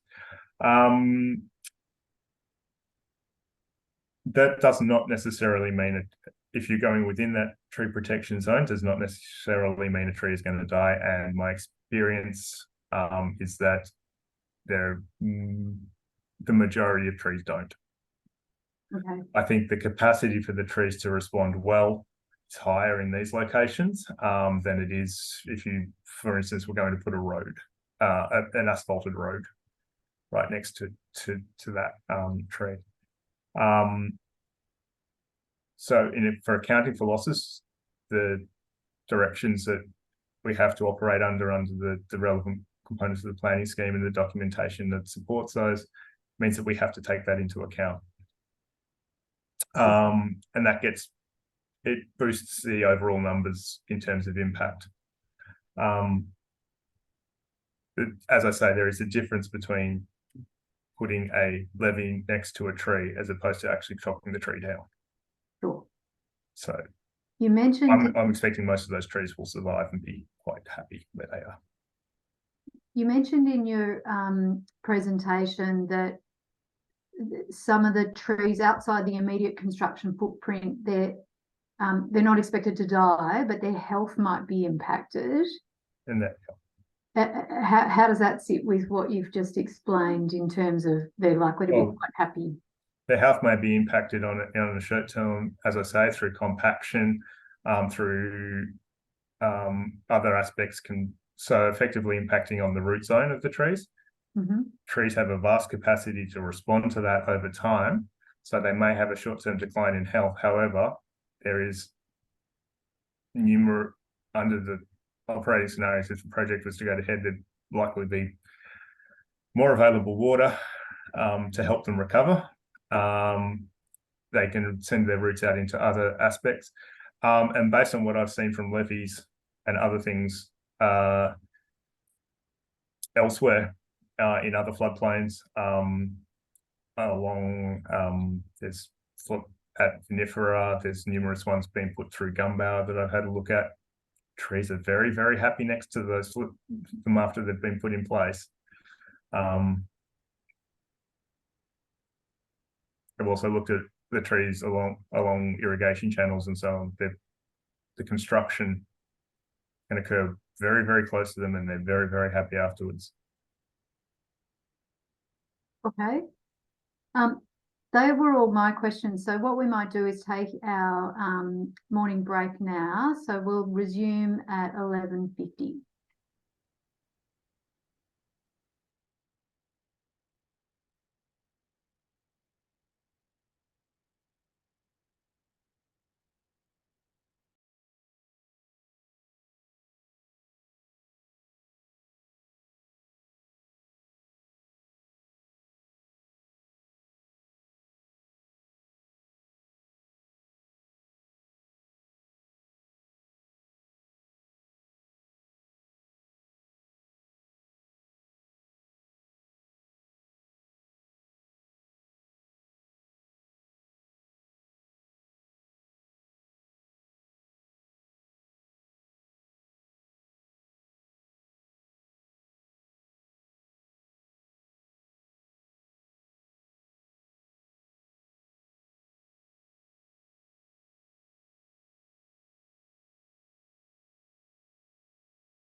Okay, just to update you on running order for tomorrow and Monday. So we had a chat over the break. We agreed that it would be a sensible idea to defer the proponents' closing submissions until Monday. We've also had an update from some of the parties who were listed to speak tomorrow. Well, the Department of Energy, Environment and Climate Action confirmed before the hearing started that they would be listening but not intending to come along and speak, and that they've confirmed that again this morning. The Fenner School for Environment and Society has confirmed that they won't be coming along to speak tomorrow. So we are expecting to hear from Dr. Kelly and Friends of Naira and Vinifera. We haven't yet heard from Ms. Thornton, Ms. McKay or Mr. Duffy, but we'll start tomorrow at 10 o'clock as per the schedule. We may not sit the whole day.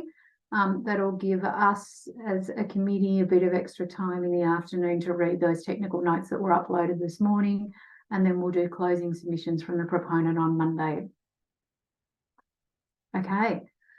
Now I am going to hand over to Member Briscoe to put her questions to Mr. King, Dr. King, sorry. And Dr. Kelly, if you have questions for Dr. King, you'll have given an opportunity to ask those after Member Briscoe. Okay. Thank you. I can't on my screen currently see Dr. King, but maybe that's... I'm here.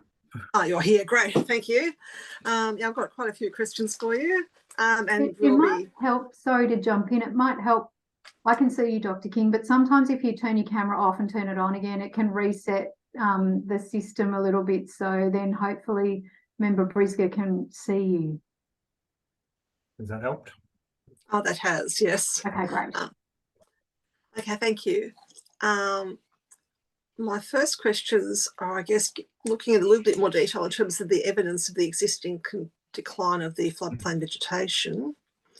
And you acknowledge that the Burra Creek floodplain is affected by boom and bust conditions, which are characteristic of many inland Australian floodplains. Did you benchmark the condition of the Burra floodplain based on your bust survey against other unregulated floodplains at the similar stage in the boom and bust cycle? No. Our condition assessments were based on the benchmarks included in the EVC descriptions, which I guess presume a healthy floodplain. We noted in our report so that we know that this was during dry conditions. I was just interested in, for example, comparing that with the Murray River further upstream, such as Naira and Vinifera, where I understand you've done field work, and also further up on the Warcool, where I guess from a very casual view, it looked like the vegetation may have been in poor condition. Sorry, I missed the last part. Along the Warcool, where we noticed just from casual observation, we could see more dying and dead trees along there than what we noticed along I haven't been along the Warcool at all. But yeah, I guess having driven up and down the Murray Valley Freeway quite a bit and being interested, looking at the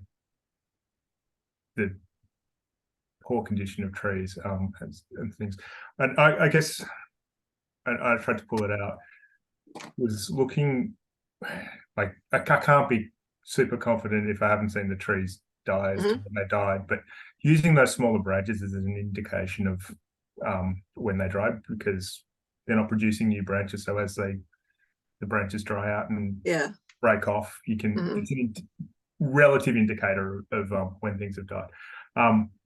Lots of the trees along Burra Creek were seem to be relatively recent. There was a lot that was old, and I know of trees through these floodplains that are still standing old stags that were I know were ring-barked in the 1930s and stuff. So I know that these trees can survive a long time after they've died. But looking for those more regular ones, there was a lot of evidence that that had happened more recently. So would you say more recently, such as millennium drought? Would be probably my best Yeah. bet. Yeah. Because we did notice quite a few, as you say, dead stags and dead trees along Burra South, more so than Burra North. We noticed on Burra Creek South. Yeah. Is that consistent with your observation that a lot of the dead and dying trees were there? A lot of the Burra stuff at Burra, the bits you can get to easily at Burra Creek North, are generally close to water. So either the channel has a halo effect, which keeps things reasonably good through there. It's particularly notable that those dead tree effects, the further into the floodplain you go, you don't see nearly as much of it along the tracks. It's still evident, but it's not nearly as much. And it comes from having walked many kilometers through that area, because Burra is not that accessible a site, and you have to driving through lignum's not a lot of fun, particularly if you have to explain why you've got so many scratches on your car. So. Exactly, totally understand that. So from that viewpoint, I guess you've given us some photographs in slides 7 to 10 showing examples of dead vegetation. Is it possible to actually get pinpoint locations for those rather than just raw locations? This might be a question I noticed, or it might be little dots on a Google map or something. I absolutely can. All of those are geolocated photos. They're pulled out of our geo database. It would take me a little time just to pull up I still have access to all of that stuff, so I can actually show you where some of those photos are from. I'm just wondering if we take the time now in the hearing, or whether that's something you could take as a question or notice. Either that, or I can prepare a quick diagram with some call-out photos with the locations and stuff. Something like that will be helpful, or even some sort of pinpoints for Google Earth, that we can look at those sites relative to the sites that we're able to be. Pulling that information out and being able to provide to you, I can take on. Yeah. Okay. Thank you.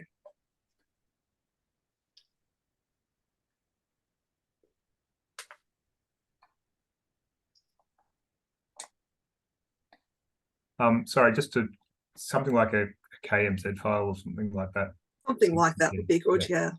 That was the same format that was used for our field site locations, so that would be good, and we can then look at that on the Google Earth in relation to where we were, where we intended to go, where we actually did go as well. So get perspective on that. My next question's going to, I guess, evidence of terrestrialisation on the floodplain. And again, just wondering, well, I guess there's really would you agree there are two types of terrestrialisation? There's really one where it's between major groups, so say if aquatic areas become colonised by floodplain species, floodplain areas by terrestrial species. And then another one where I guess there's shifts between different EVCs that occur on an area, but I guess in a more subtle way. Yeah, yes, absolutely. And just trying to understand in the Burra Creek floodplain, are we looking at terrestrialisation as these major, the sort of, I guess, the grand scale terrestrialisation, say between floodplain and dryland species, or more the terrestrialisation within different floodplain EVCs with different preferences and tolerances? The latter. So particularly that, so the shifts between, and I should note that the modelling of EVCs through Burra Creek required, when we went through and did revised mapping, changed quite a bit. Large areas of riverine kenopod woodland were not there. In that they were mainly lignum swampy woodland. Large areas of lignum swamp were not there and were classified as lignum swampy woodland. Because we could see evidence of either a canopy or what would have been a canopy. So we vastly inflated the lignum swampy woodland component. And so they're of that latter type, not the former type. Yeah, so shifting between those is, we can only map what we see at the time, I guess. Is totally, I understand that. Just jumping through my questions. I'll move now to some of the interpretation of the hydrology and so forth. I guess one of the reasons we're doing Burrow now and we didn't do the previous hearing is because this water-cool effect. Yep. So in terms of the updated hydrology and hydraulics, what information did the surface water team provide to you, or did you receive in relation to the water-cool effect? The fact that it was coming from a different source, Yep. happening regularly, and all the information that is in Simon's in the surface water specialist assessment that was provided as the addendum. Okay. And in addition to that, did you get data files showing depths in more detail? Because yes, and I've got very to look at that with relation to the EVCs and where they occurred. Yeah. And I understand from more in that 20 grade 20 centimeter grade information is what information I took, and that was sufficient for me to interpret what was likely to happen in those things. So in those ranges, I know information was available at finer scale. I did not feel the need that finer scale was going to give me any more information. That's right. And so in terms of the information that Dr. Treadwell provided to you, did he explain the differences between the RRC model and the Jacobs model and the implications, and did you consider those differences? I'm not sure as to, I didn't discuss different models with Simon at the time of the assessment. Yeah. I've since discussed it with him post hoc. My understanding is that the topography doesn't particularly change, and that was the major component of what we were looking at in terms of that stuff. Yeah. Okay, because were you online for his evidence? No, I wasn't. Okay, because one of the I guess one of the things we heard in his evidence that he basically showed depths that were indicated by the Jacobs model, which didn't account for the water-cool effect, and so depths of shallow or basically non-existent water in the sort of unmanaged scenarios down towards water-cool junction in areas that the RRC model, which does take the water-cool effect into account in the backwater, there's a bit more extensive inundation and greater depths of inundation there. And what I understand, unmanaged events. For unmanaged events, I wouldn't have considered what happens under necessarily unmanaged events. Yeah. So in terms of how you used his data, did you only look at what was happening in the MIA in the managed scenarios, but you didn't then compare it with what the current depth of inundation would be under the existing unmanaged scenario with no infrastructure, with existing infrastructure? So the current condition, which presumably would relate to what you saw in the field. No, I didn't look at the unmanaged scenario. Okay.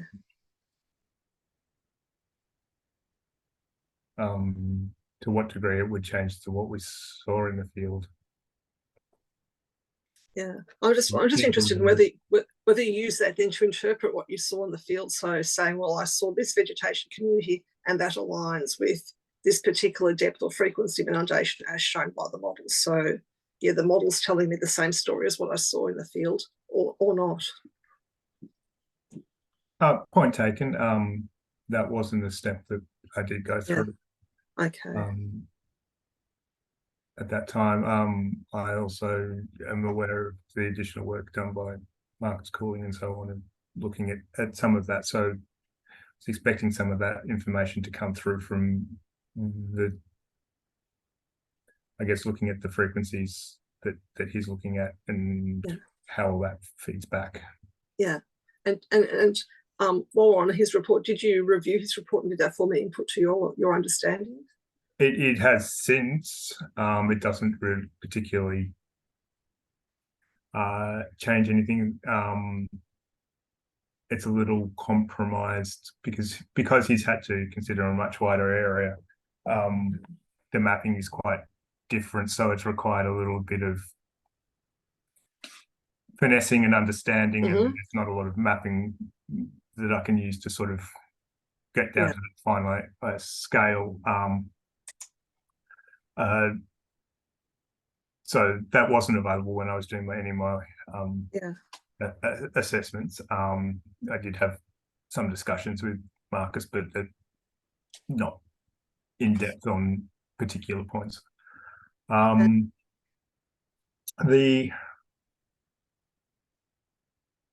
guess the points that I've taken from his assessment, where he's looked at particularly lignum swampy woodland, and I think that is a major component of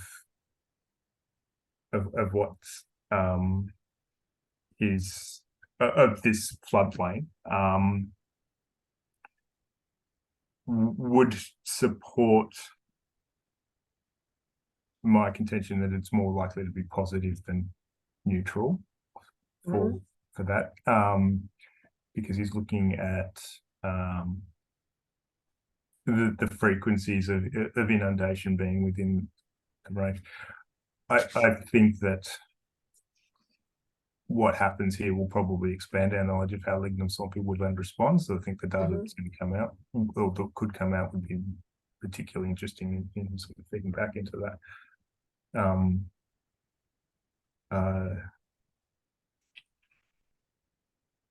But in terms of that relating spatially, what has happened, it was done at a higher scale based on the scenarios that were put forward to us, and also going back and looking at when those inundation events would have occurred. So looking at when that wall effect, I think Simon had a frequency diagram of flows at Wall Cool. Well, I know he had that in his report, and that formed a large component of me. And to address that point of understanding what had happened, going back to when it last happened, did form a major component of how I sort of looked at that current condition. So I guess that similar information comes from that frequency diagrams that he's included. Yeah. Okay. More so than the actual models and depths. Yeah, understand that. So moving on now to that. And moving on to the inundation and the hydrological information. So I guess I'd like to sort of go into a little bit of detail on this, and I'd like to talk about Borough South and Borough North as separate geographic units, given they're sort of quite different in terms of how it's managed and what's there and what the opportunities are. So one of the questions I would be Borough, I guess with the Borough South, given that the project will not be removing all the containment banks, do you think it's going to provide, have you taken that into account in terms of, I guess, what you've made of the benefits that the project could provide?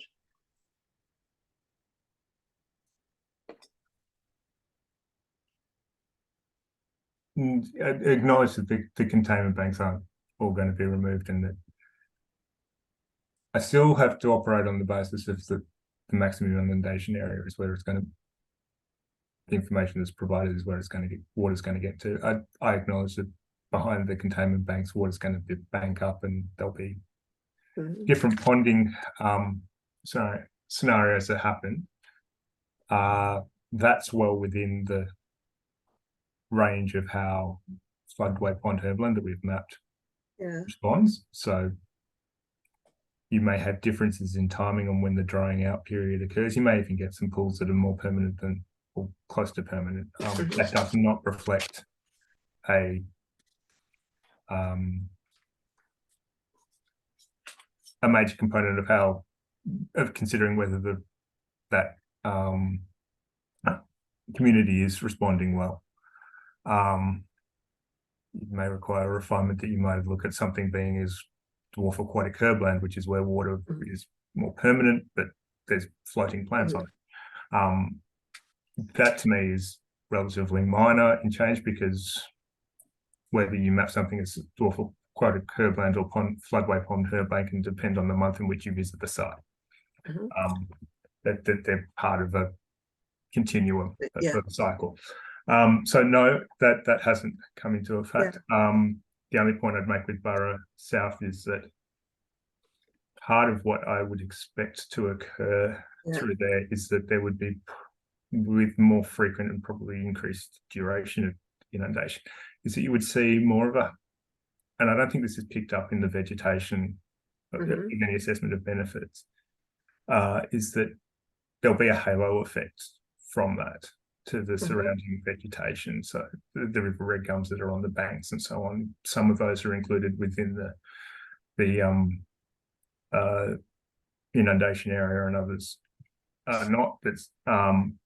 But beyond that, particularly now it's all being fenced off and so on, there'll be a halo effect of improved vegetation condition along that Borough South. See, and with the dead and dying trees along Borough Creek and Borough South, are they, do you believe they're all due to things like maybe historical factors, land use factors, and drying? Do you think any of them could be due to water being held back by the containment banks and conditions being too wet in certain areas as a result of the ponding? There may be a few. I haven't gone into detail of when the containment banks were put in. If they are due to that, I'd expect that those impacts have already occurred. So we're not talking about the project having that impact.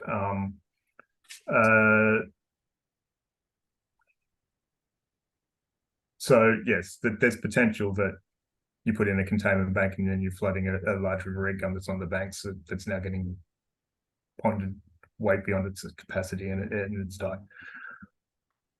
The ones at the upper banks, and I think some of my photos showed that, that's not relevant to those. So it's just the ones on the lower banks. And that would have to be, I would consider to be reasonably close to the things. I've been to many of those containment banks and I haven't seen that. Not so much in Borough South, I should say, because access is tricky for some of those spots. We have been to a lot of those spots going up and down the rivers from accessible areas. But I've been to many of the ones in the Borough North section, and those impacts are not things I don't particularly see. If anything, maybe on the downside of a bank, things may get a bit drier for trees. But again,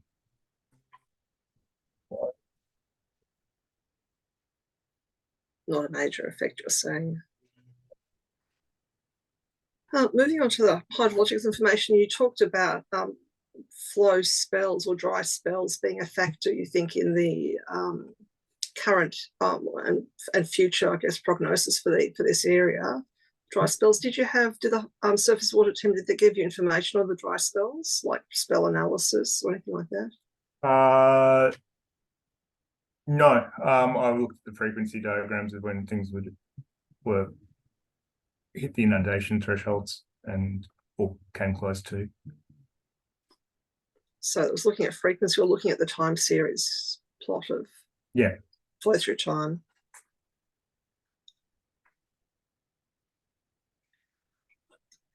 Okay, so going to now onto the hydrological information, the hydrological data, and I think on slide 4, we don't really, at this stage, we don't need to pull that up, but basically you talked about the environmental water needs and benefits, and there's a lot of information on that slide, but essentially you gave us, or maybe we should pull it up so everyone can see, because I've got some notes here on my version that would be helpful if others can see too.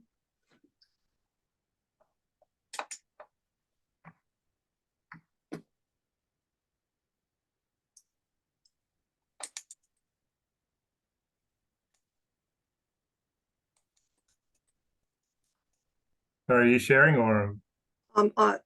Is it possible for you to share? Oh, sorry, I shut the presentation down, so I'll have to open it up again.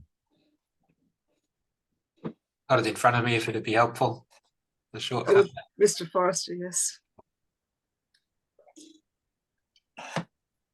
Which slide would you like, Member Briscoe? So it's slide 4.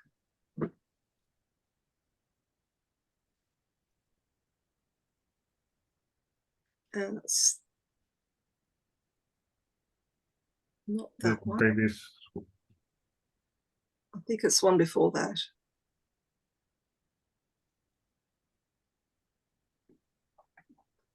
It's interesting. In my version of the presentation, there was a slide that had the groups. It had the groups and locations of the various types of vegetation, and a table of flow. that one. One. Yep, that was the one. Unless I've written the wrong number down. That's the one. So with that one, and I wanted to particularly look at the table on the top left-hand side, which has got the the vegetation water requirement group, recommended frequency, duration, EVC, and so forth. Yep. And I wanted to ask whether you'd, based on that table, whether you then got through the information provided by the surface water team in table 6.18 in the revised project description that says what these various groups receive, or not what the various groups receive, but what flows are achieved in the in both scenarios, in our Borough Fresh scenario and in our Borough Maximum scenario. So putting a couple of extra columns on the table. Have you gone through that exercise? Sorry, I don't understand. So I guess you've recommended a certain frequency and duration of inundation, and it might help actually, Mr. Forrester, if we also then pull up and flick to table 6.18 out of the revised project description. And it's the version, the marked up version with the red pen on the sort of original flow statistics and the revised flow statistics. Oh, that one? Yes. Oh, which one? Well, no.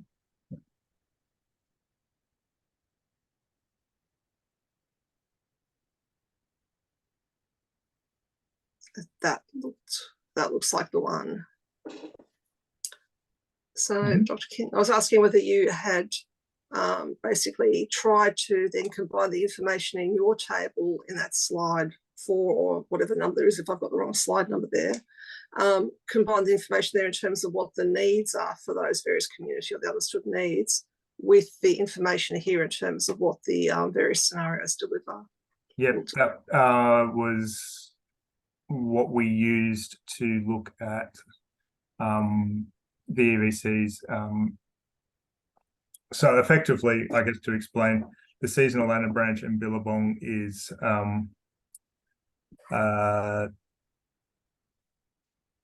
almost entirely floodway pond herbland and the fringing vegetation along with the things, and the lignum shrubland and woodland, and I guess the rest of it is the Borough Maximum scenario that we've considered. So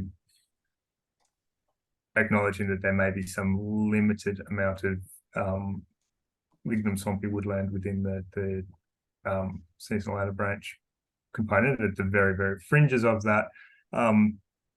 Yeah, the Borough Maximum scenario is the floodplain component that we've considered, including all of the timing and durations that are proposed.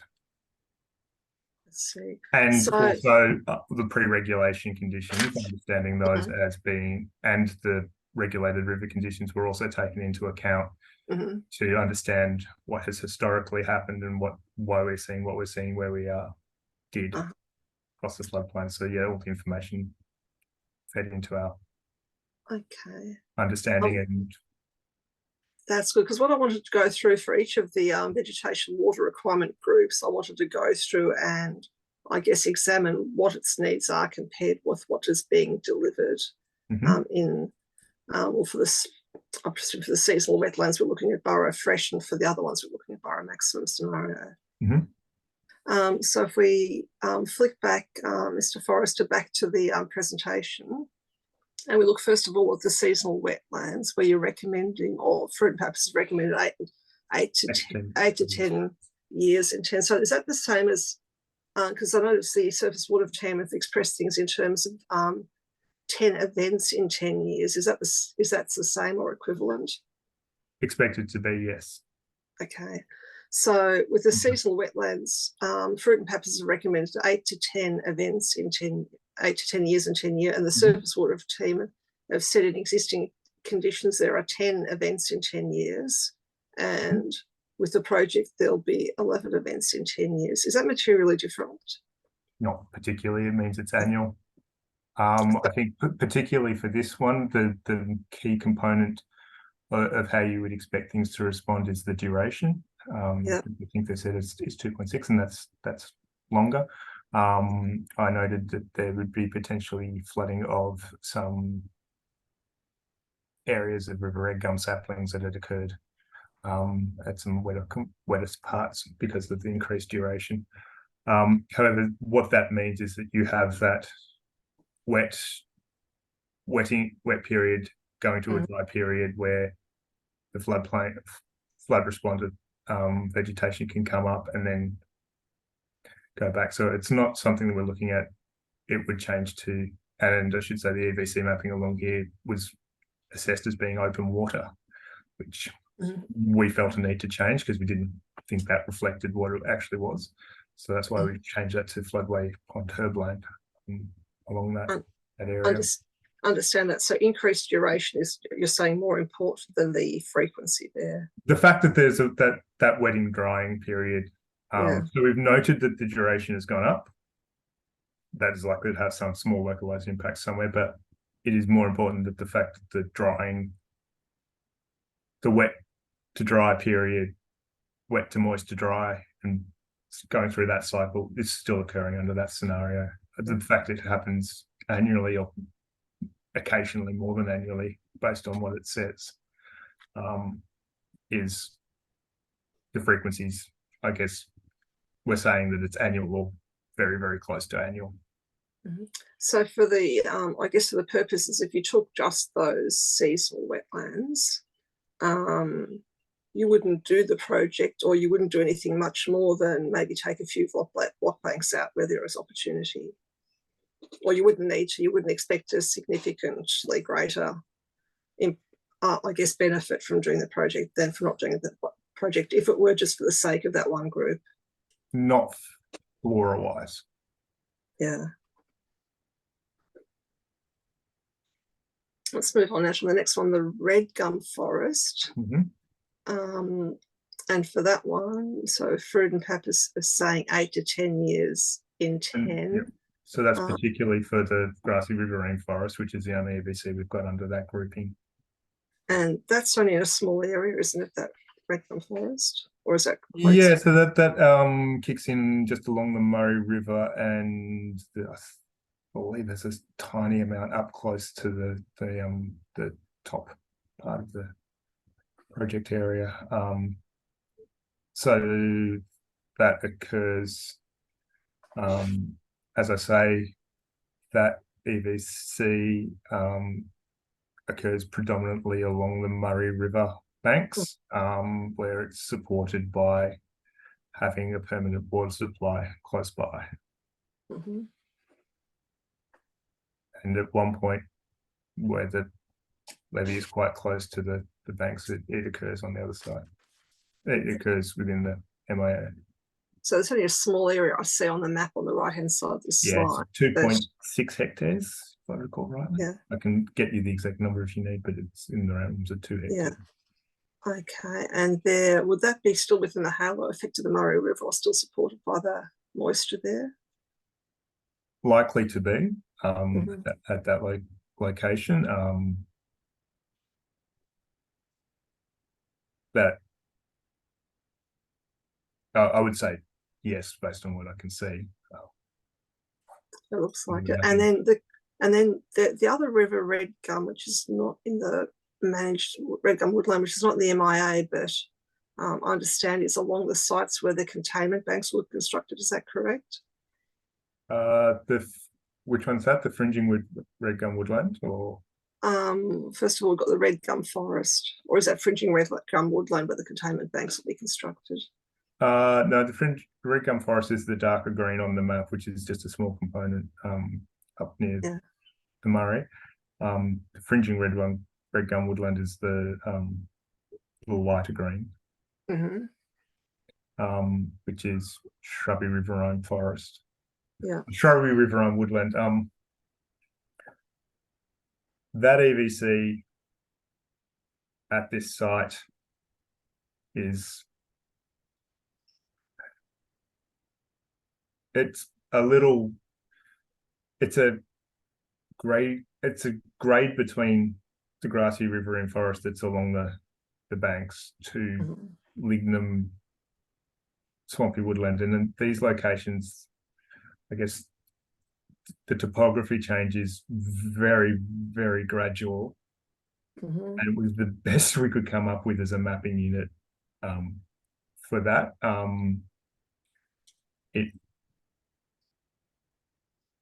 was, as I say, what we interpreted it as at the time, based on all of the EVCs that are mapped out there, that are known to occur, and so on. And the reasoning behind that mapping was the higher canopy that it occurs is typical. But it's also a mixed canopy of black box and red gum. As I say, it's a shifting of that. But the lignum was not so typical of that. We would have expected to have seen more in different shrubs, but it is the best that we could identify. And this goes back through the work that I've done and the work that others did previously through these areas to do this. But it's a slightly unusual presentation of what we would consider for that EVC. However, once we've done that and we relay it back to the recommendations, it's well above what it. I see. So for that one, it is right at the edges, and that was another one where I went back to look at what the depths are. So there's many areas within that. It's patchy sort of inundation under the I guess the slightly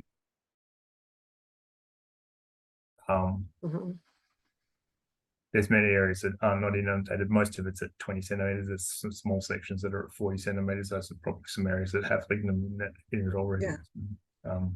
Yeah. So it's a bit of a mixture. So fruit and pappus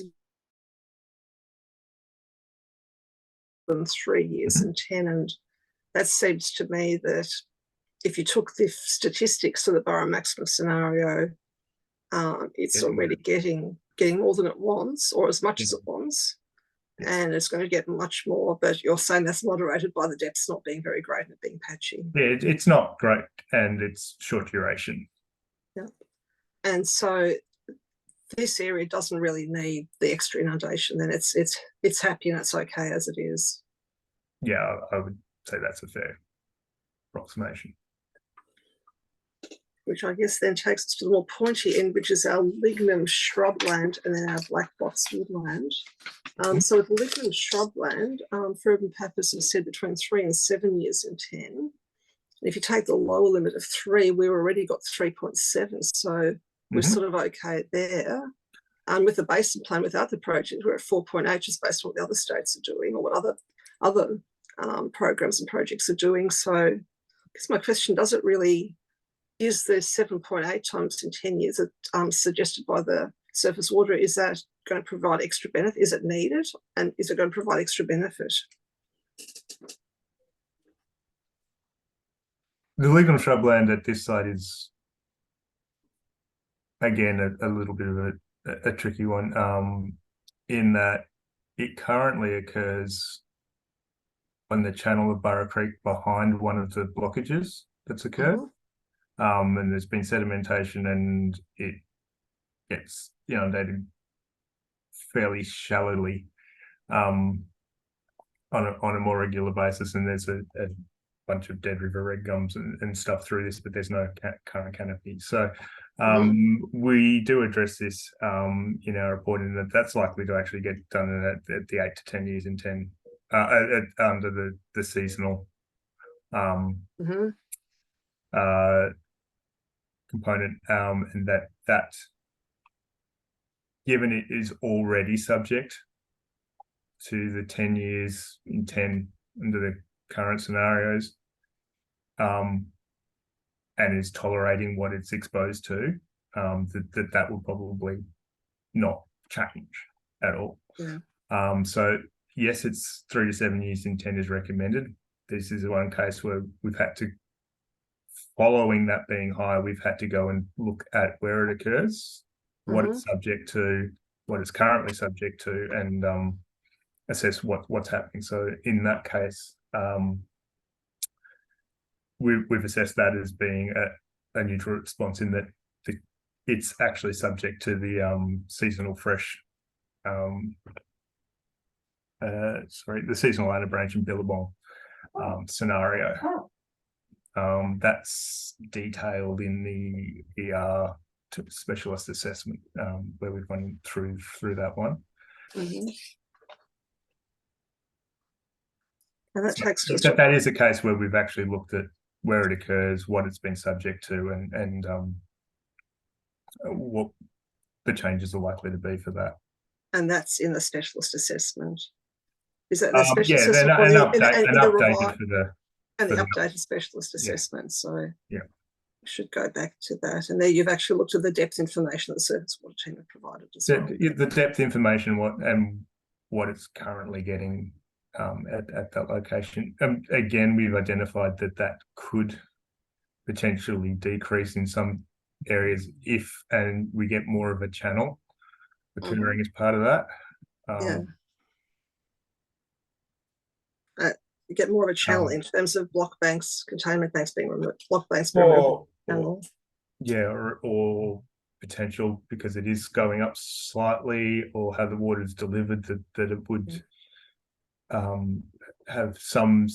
It's growing on I guess what appears to be a sediment buildup behind a blockage. In this case, I couldn't see whether the blockage was natural or not. It goes to a more of a diffuse channel at that point. So it's sitting slightly higher above what the Burra Creek channel is. And water flows across that and gets back into the channel behind it. So, but it is something that we required us to look at the location and consideration of what's happening at that point. Okay, and that takes us then down to Black Box woodland, which Fruit and Pappas are recommending between 3 and 7 years in 10 for EVC 103 and less than 3 for EVC 823. No, that's slightly different. It's 3 to 7 years in 10 is for EVC 823 for lignant swampy woodland, and the less than 3 years in 10 is for EVC 103. I'll better make a note of that. Yeah, 3 to 7 in 10 is for EVC 823. And the less than 3 is for EVC 103. So in terms of what our hydrological regime, so the less than 3 years in 10, or even 3 years in 10, well, we're getting 3.7 with the basin plan will be 4.8, which is already within the range recommended by Fruit and Pappas. So, but the VMFRP will be 7.8 times in 10 years. So, just trying to understand, I guess, what is that extra flow? Is that extra inundation needed, or and or will provide additional benefits? A couple of components of this is, and this is where I've had to go back and look at what has it been exposed to in the near past that's led us to looking at what we saw out in the field. So particularly a response from the Millennium Drought and the 2016 floods beyond that. So over the last 20 years, if I looked at it, you could probably classify it as around the 3 years in 10 mark. But we've seen poor conditions that flow from that.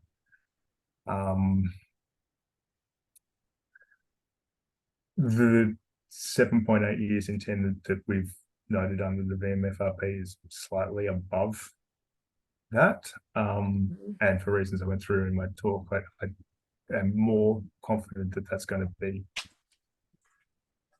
Again, these are recommended frequencies across the range, and there is other expert elicitation advice that pretty much mirrors these recommendations.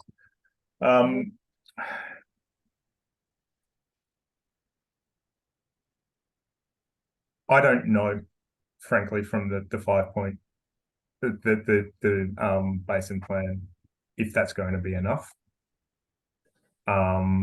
Given that it's already within the recommended things and it's not doing particularly well. This is a scenario where it probably needs to be at the closer to the upper end. Whether the 4.8 is going to meet that, given the scenarios of what we see and what it's been exposed to historically in the recent past, I'm not confident that that would necessarily achieve that. I would actually be happier with the 7.8 that's proposed, or if the monitoring says that that's probably a little too much, so you pull it back to closer to the 7 at Burra Creek. That should be noted for.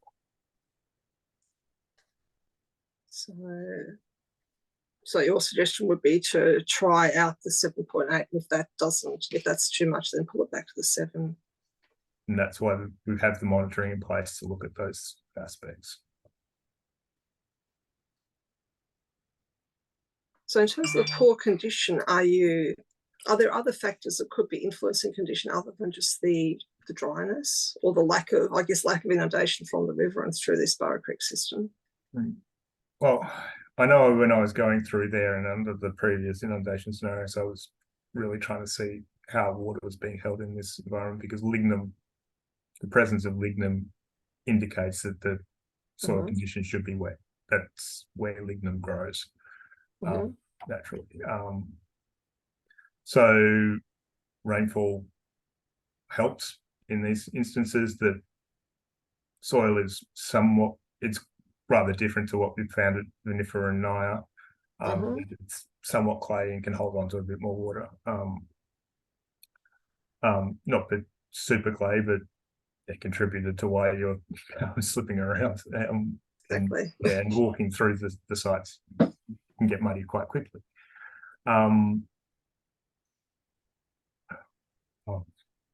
Lost part of my train of thought there.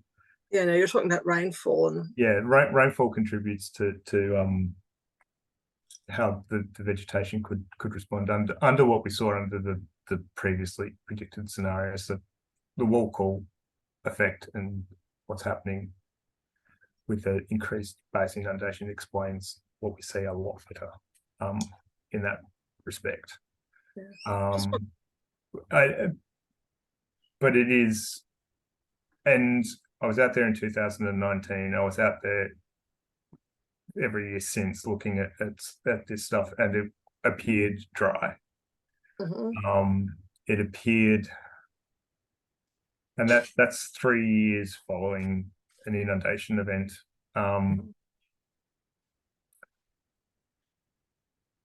So if to take the lower aspect of the 3 year and 10 within that range, what we saw did not match with what we saw at Burra Creek of being suitable for this site being inundated at that level. Other aspects could change that make it suitable at another site with soil or site topography or relationships to other waterways, be it on a slight terrace or something where you may get a halo effect from other waterways. Those are aspects that may kick in at other. On this floodplain, I would, based on what the condition we saw in the past history, we saw it needed more regular inundation than that. As I say, I don't know if the 4.8 years in 10 would meet that. Again, just getting back to the question of the current conditions. So you didn't then, in terms of trying to interpret the current condition, also look at local rainfall records to see whether that was also this period being particularly dry in terms of local rainfall, whether there's a correlation there that it's not that, is it not just maybe not just the inundation, but it's also local rainfall that could have a bearing on the condition of the community? I did quite a while back, and I can't recall. I did look at the rainfall records closely nearby. There was nothing that stood out as saying that it had been particularly dry, particularly wet relative to history at this site, which is why I started looking at soil conditions and other things to try and understand why things would way over. And so in terms of this community, so your key indicator species of poor condition, is the lignum the key indicator of that? Yeah, yeah, sections of the lignum were. There were occasional dead lignum plants, but lignum does often present quite dry. However, when it's, I guess you would call it more of a dormant state and just surviving, the branches are still pliable. If they're alive. When you're walking through and the branches are breaking, that means that the plant has effectively sacrificed those branches and they're breaking off their dead components of that. I noted that happened quite a bit as we were walking through. And so in terms of your experience with lignum, have you observed lignum in drier, more arid environments? Yes. And what are your observations there in terms of how it survives through presumably longer periods of dry? It can bring itself, so it sacrifices the outer parts of the plant to some degree. In drier environments, it doesn't tend to be nearly so dense as what we observed. It tends to be a bit more sparse. And yeah, the capacity for lignum to cope with, I guess, long dry periods, and then, as we've seen following the current floods, have a big flush of growth is good. So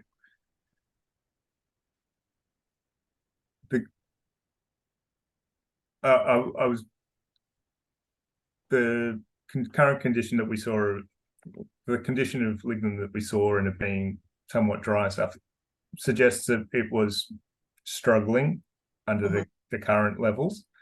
It's not outside the tolerance ranges of lignum, but it would be for certain individuals within that area.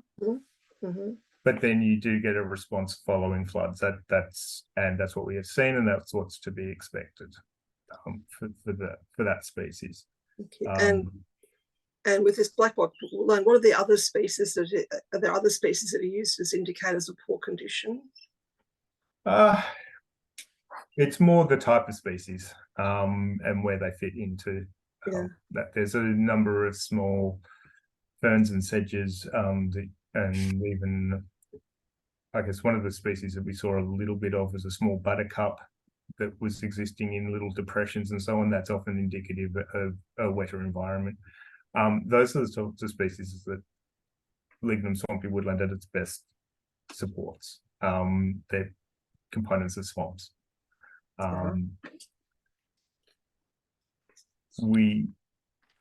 I say, we saw some in where suitable conditions would be, and these would be areas where rainfall pools and other things would help to bring them along. So there is some element of a seed bank of some suitable floodplain species there, but we did not see a lot of diversity in that, and we looked for that diversity as well. The 2015 studies, which I think had some better conditions prior to what they had as species list, and there were numerous species that know that they've occurred there recently, but we couldn't see them under the current conditions. The ability of those species to respond is probably reasonable, based on what we've seen, given that they were there recently. But at the time of our assessments, we didn't see evidence of them. So and then that's 3 to 6 years following inundation.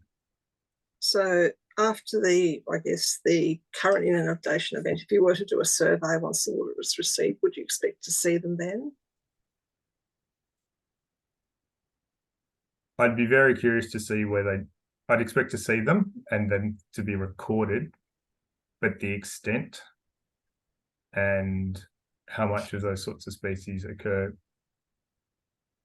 I'd be very curious to see what the distribution of them is. Are they right across the floodplain? I don't know. Yeah. What Just like they may be everywhere. They may be very restricted still, and that would. It's sort of interesting in terms of sort of short-term and long-term perspective. So you're saying, so we're looking at sort of comparing 2015 to 2019 to 2021, and then now what's happening this event. Presumably, would the species that were there at 2015, they would have been species that survived the Millennium Drought, so a much longer dry period without inundation. Yeah, and then you would have had that, and there were also quite extensive periods, so they'd bring it back. So you would it's the boom and bust sort of cycle of some of these species to cope with.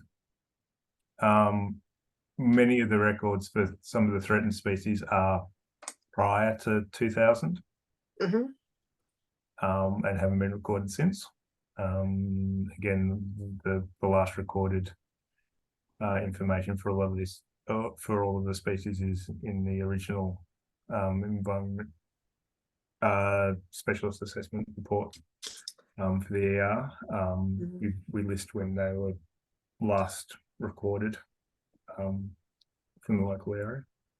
So if those species weren't recorded since 2000, would you expect them to still have a seed bank or propagules present to be able to reappear after these floods? Likely to. Yeah.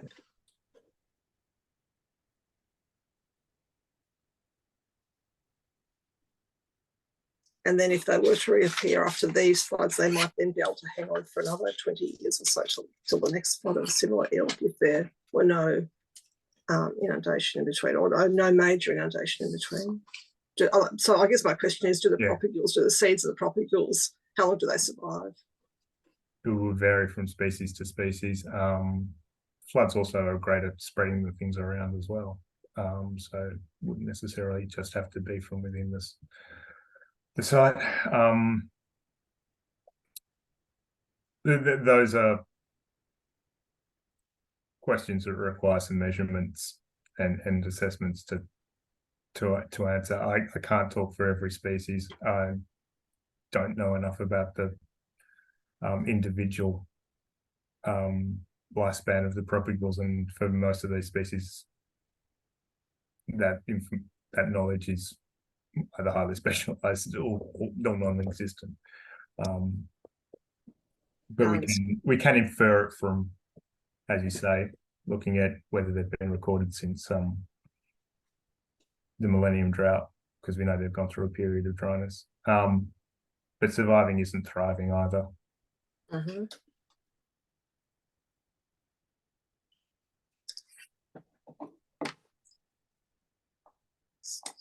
Let's check my list of questions, because we've been answering various questions out of sequences we've been going through, so I need to make sure I don't ask the same question twice.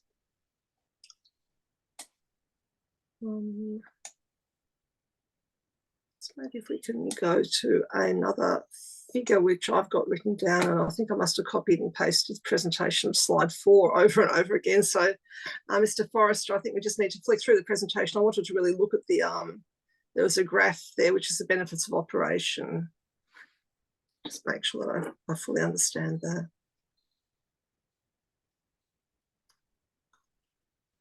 Yeah, so Dr. King, having sort of discussed now how we've interpreted, I guess, at a higher level, the hydrological information, I'm just again trying to understand here the process that you've used to get to these graphs. And I guess how sensitive that is to assumptions about the hydrology and hydraulics and depths of the floodplain, depth of water on the floodplain. Yes. I guess EVC by EVC. So looking at where it was positive, that included the grassy riverine forest and the floodway pond herbland are the component EVCs of that, because they met the recommended durations and frequencies that had been recommended by Fruit and Pappas. We also considered where they occurred and that was where they occurred and the water they were getting responded to and what they would have been given previously. So in terms of us putting them within the positive, those EVCs required, I guess, relatively little consideration. We could look at it and say it meets what is recommended, it meets what we see in the field, and we could put those under the positive and quite quickly. For the lignum swampy woodland, in particular, the response was nuanced, as I've said, because of the higher than recommended durations. Sorry, higher than recommended frequency. The duration is well within at the lower end of the recommendations. Also to look at the depth recommendations, which do say it could be. Sorry, I'm just going to refer back to the environmental report, because effectively we did completely redo that. So just bear with me. I'll just, because I can't recall the depth that's proposed for lignum swampy woodland off the top of my head. It's either 0 to 30 or 30 to 100. Did you want to take that as something to clarify? I'll be there in a few seconds. Oh, okay, that's good. And I just want to make sure I get it right. It's recommended as 30 to 100 is the depth. So we are well within the depth across the EVC. We're well within the duration, although the duration at the 1 to 6 months, I believe, is I wouldn't think that the community would respond to 6 months of inundation. I think you'd see some effects from that, particularly if it was repeated.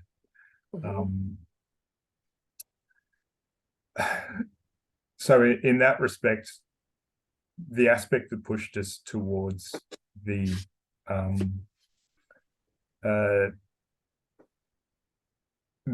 positive neutral as opposed to just positive is the frequency. It is above what is recommended. It is the dominant EVC across what we've done. Any other supporting evidence to say that it responds particularly well to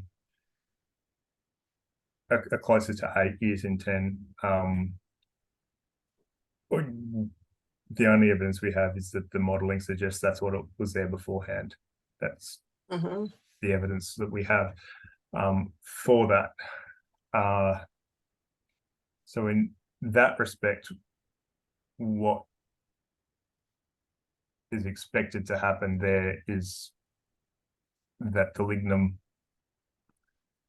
would probably respond quite well, taking into account that lignum, again, is at 3 to 7, but we also have demonstration that it can cope with near annual and actually thrive. The healthiest lignum was in the lignum swamp that we previously saw. That when we were out there was green and pliable and new growth and flowering and all the things you expect to see from healthy lignum. That we knew was being inundated more regularly and quite regularly. So we expect lignum to respond quite well. The black box probably is it's more nuanced response in that EVC. We've acknowledged that if you have very regular, and this particularly comes back to frequency of the inundation, that repeated almost annual events, if they happen successive very repeatedly, could limit black box regeneration, in that you do not give sufficient time for black box saplings to grow. It then becomes a balancing line between allowing them long enough between inundation events in this environment to become established enough to tolerate inundation, but not so long as that they die from lack of water on this floodplain. The black box on this floodplain appear to be acting slightly more in a floodplain manner than the riverine chenopod woodland. It's not something that's easily measured, but how deeply they're rooted and or where the roots go would be an interesting question to understand how they're able to tolerate the floodplain. That any sort of root studies in that respect are remarkably hard to undertake and not something I would recommend, because they're extremely destructive in most cases. But that all fed into where we put it in the positive neutral, and this was a discussion that I had with numerous other ecologists as to where it would fit, and positive neutral. I should say that the lignum swamp also guided a bit where we put that, because again it was outside the recommended frequency what we were looking at, and as that's at the 11 years in 10 or annual where we know that occurs, but we still said that that's positive to neutral because we know that that's what it's been exposed to. So we've kept the fact that we think that this will probably be positive with some localized changes to keep it in that positive neutral state, because that's where we believe it would be. And as I say, we've defined positive, we've defined neutral, and we've defined negative. We believe that this would be in between that, but on a conservative assumption, because the recommendations are that it's slightly above the what's proposed is slightly above what is done, is slightly above what is recommended. Understand. And so in that you've relied quite heavily then on the inundation depth map then on the surface water analysis. Yeah, to show that, well, some areas it's not even, a lot of the areas it's not even hitting the 30 centimeters. It's quite shallow. No areas that I could see was exceeding the 1 meter. The 1 meter's restricted to Burrow Creek. And so that, I think there is actually one spot where it does, but that is actually a constructed CFA dam down at the southern part of it. So again, I had to zoom in and say, well, oh yes, I actually do know what's going on in this location. It's a small dam, but it has black box right up to the bank and overhanging it. So we have not taken that out of the mapping. So that's a small section there where it gets greater than a metre. See, one of the uncertainties, I guess, Dr. Treadwell's identified is that we basically there are two hydraulic models, neither of which is perfect. I guess the Jacobs model doesn't characterise the cool effect, and the RRC model, New South Wales model, doesn't currently include the project in it at a coursal level. So I guess that suggests a possibility that if further modelling is done down the track to resolve those uncertainties and I guess come up with a consolidated model, that there might be further revisions to the understanding of those depths. So I guess my question to you is that if that understanding of depth and frequency of inundation were to change, would that then change your understanding of these effects and benefits?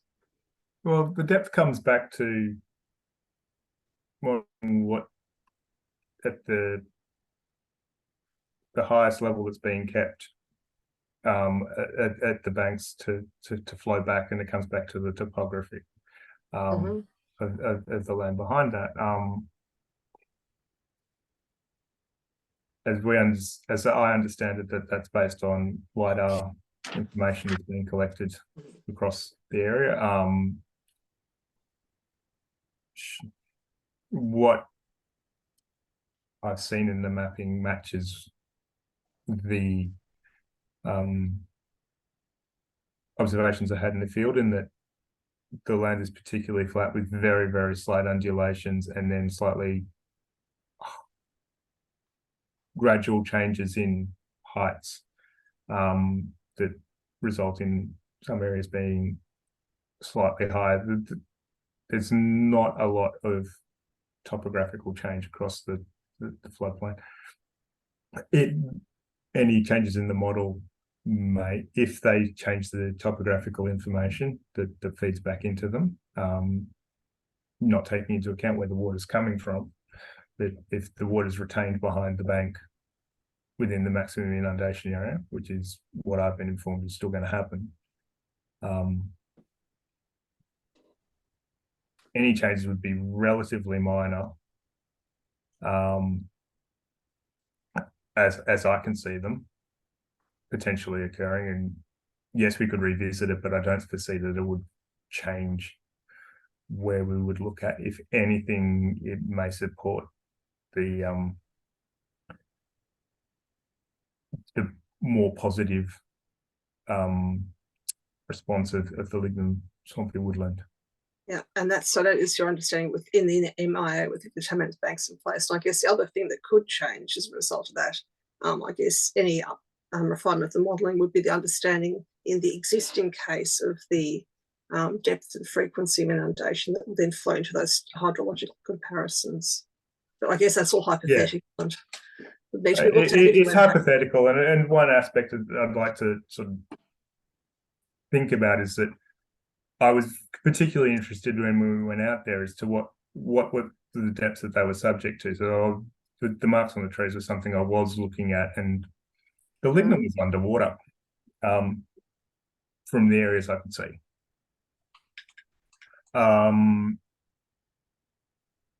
So that's hitting that meter mark or exceeding it in a lot of areas. So yes, the modelling is great, and as the modeler once told me, many a great model has been destroyed by data. So I went to look at the data of where it's being done. Good to hear that. So looked at what were these areas subject to, and yes, the lignum was underwater. I don't have any great data on exactly how long it was, but it can cope with it.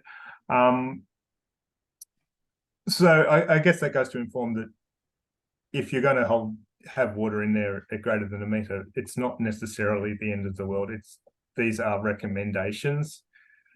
Outside the recommendations does not mean things are going to die or fail or things like that, but we need to be cognizant of that these are things that we're going to need to have a good look at and monitor, because our best understanding at the moment is that it's slightly above but it's slight. And I should note that the rather broad ranges of 3 to 7 years in 10 and 8 years in 8 to 10 years in 10 and less than 3 years in 10 are the only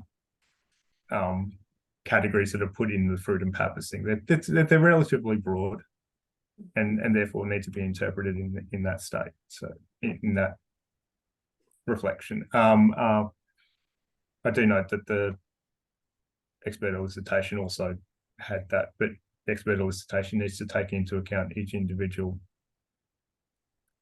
scenario, which is where Marcus Cooling's works comes in and puts it again at the higher end of that. And we can just come back to the fact that from what we've seen, the history at the sites and the conditions we saw, that a 3 years in 10 is probably at the lower end, and that the 7 years in 10 is more likely what is going to benefit the vegetation at Burra Creek, particularly the lignum swampy woodland.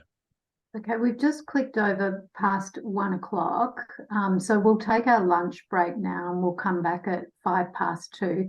I am just a little concerned about what we've got to get through for today. So Dr. King, I think after lunch, if you can just be a little more focused in your answers to the questions, and we won't hopefully end up running over time. We'll break now, resume at 2:05.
Okay, we'll just wait for Dr. King to come online.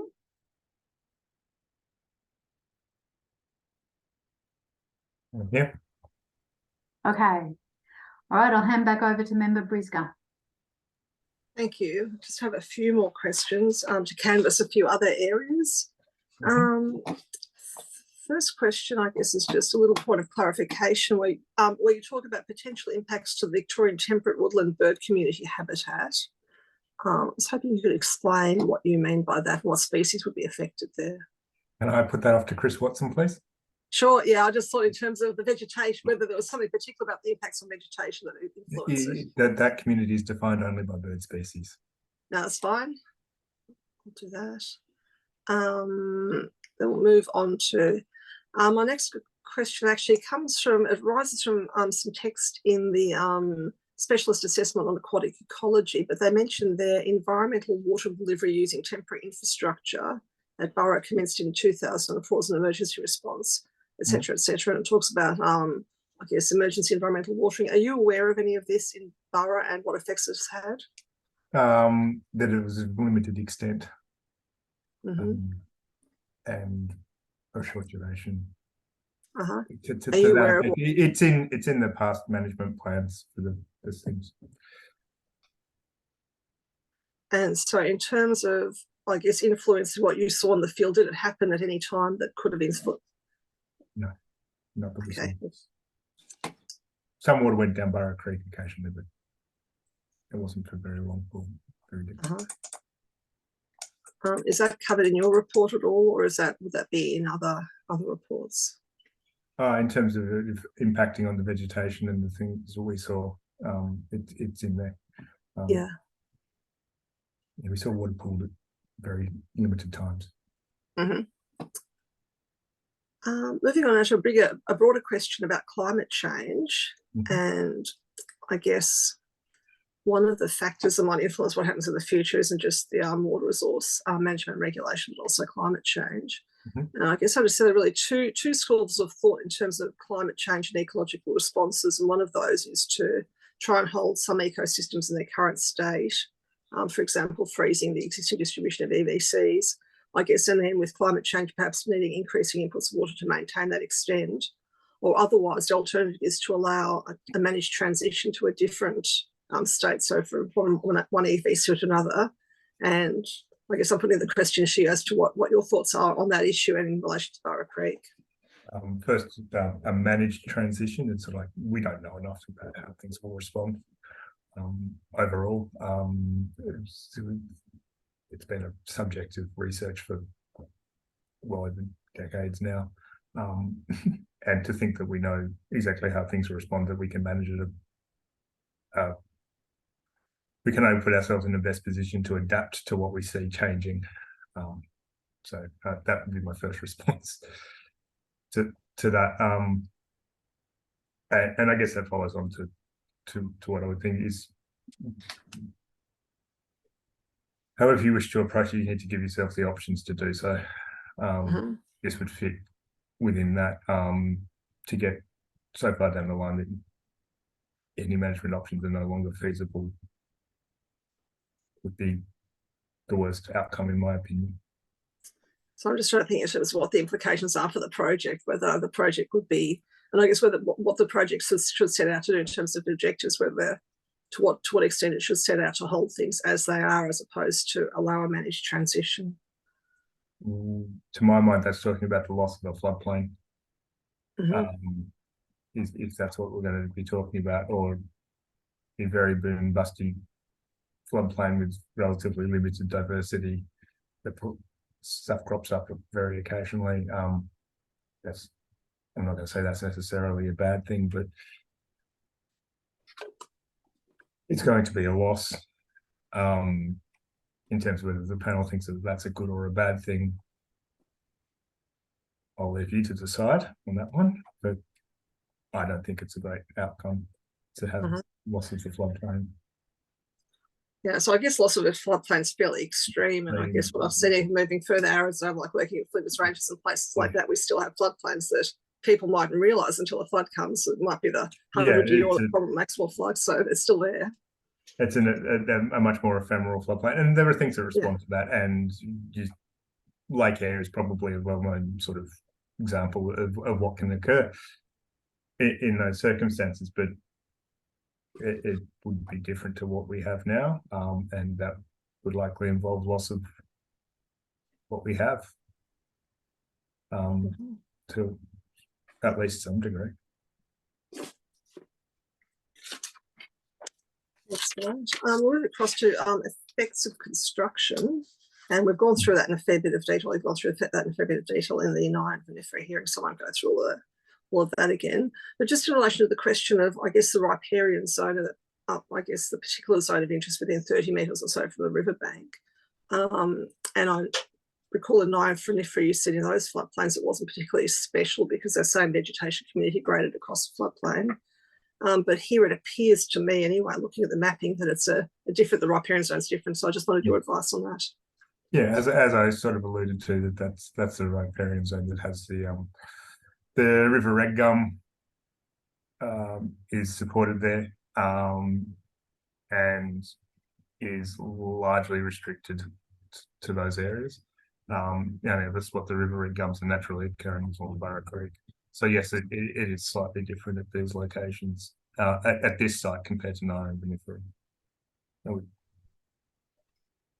you. I'll just scroll further down to my questions. With monitoring of, I guess, monitoring requirements for looking at improvements or maintenance or improvement of floodplain health as a result of the project, which you've suggested may also be relevant to if offsets were to be required for demonstrating ecological benefit. Just wondering, not in terms of the details of the monitoring, but in terms of the monitoring strategy relative to that boom bust cycle, what your thoughts are there.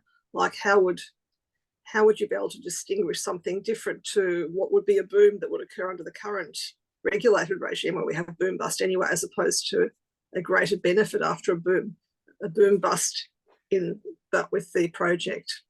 How would you expect to tease up the incremental improvement? That's an extremely difficult thing to pull apart, and it's something I've looked at in monitoring programs in other riverine systems and so on, is that you can only actually monitor the overall regime that you see. So we can only monitor what it is under regulated conditions now, of the occasional, as you said, occasional environmental watering. To pull those implications out and of just the project on its own, I don't think can be done with the monitoring as done. As I say, that's going to monitor all inundation that happens, or lack thereof, or inundation regime. That's what's going to happen. However, the whole point of the project also is to, I guess, be the supplementary part of the thing that can be adaptively managed, as relative to all the other components. So it's the part where you monitor what the entire regime is, and then the VMFRP component of managed inundation is what can vary in that respect. And so therefore, the question of trying to pull apart the effects of the project, I would see, from my perspective, is kind of a moot point, in that the process is to provide the information to adaptively manage and supplement what's happening under, I think in this case we're looking at the basin plan. And yeah, I understand what you're saying there, but I guess the other side of it is the question of offsets, and I guess with native vegetation being removed or counted as lost, there's either a requirement to provide offsets, or alternatively through the conservation works exemption, there's a need to demonstrate measurable benefit. And I guess I wanted to ask about whether you could demonstrate a benefit over and above that boom bust cycle, because a benefit that would have occurred anyway isn't truly a benefit. So what do we get? How can we measure the extra value we get for, I guess, in return for those trees being counted as lost? Yeah, so the monitoring, and it's in all the monitoring things has a time frame of, some monitoring is annual, some is once every 3 years. Mhm. In my opinion, that would count for a boom bust cycle. You'd be able to fit into you'd have to take a long-term view that it's being demonstrated. However, if you can show that it's happening regularly, then that's the case. It'll be done. Still on monitoring, in your presentation, you put some recommendations in relation to the monitoring requirements EDS. Are you happy that they've been picked up in the day one version? Yeah, I provided those to be incorporated for that. And you've checked to make sure that they're incorporated as you're I haven't looked to see that those are the ones that have been included. Those are the ones that the text I put up is the recommendations I provided. Yeah. It would just be helpful if either you or Mr. Forrester could confirm that they are indeed reflected. Mr. Forrester referred directly to those and that they had been incorporated. Thank you, and that covers all my questions. Thank you.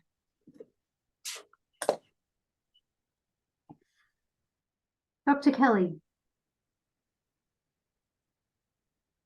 You've just got to unmute. Good afternoon. I'll try to be really quick with my questions. I think a lot of my questions are quite simple and brief. Mr. King, thank you for your presentation and question taking answers. Which community sessions did you attend? You said in your presentation that you attended community sessions. I attended community sessions. I have to go back for the exact dates. I believe it was February this year at Robinvale, at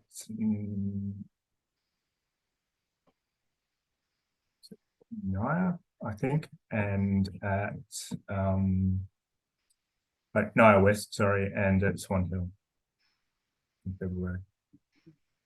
And who attended those community sessions? Like, were they for the whole community or just a segment of the community? I wasn't involved in the organising of them, so I understand that they were open up to anybody for anybody to attend. And do you have a memory of where they were or how many people went? We did not get very many at Robinvale. I'm sure that VMFRP has the numbers on who attended. That Naya West had a few people that came to it, and at least two to the one at Swan Hill. 2 people? At least 2. I can't recall. It was a while ago. Not that long ago. Exact numbers. I suppose I'm questioning whether there were community sessions and who was invited and that type of thing, because I don't remember you attending any that you attended. I think questions better put to the proponent, because the proponent will have organised those community engagement sessions. Sure, but Mr. King did say he went to them, so I thought he might remember. I'll move on. You said you looked at a lot of the Burra Creek. It's 54 kilometres long. Did you see any private forests, woodlands, or native vegetation areas of high value? Any private that aren't in the public estate?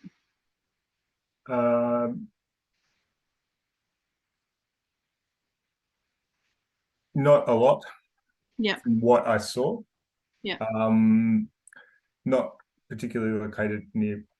Actually, sorry, Burra Creek did have some areas of quite high value, and one of the amounts that are in the AOB is in our original ER specialist assessment.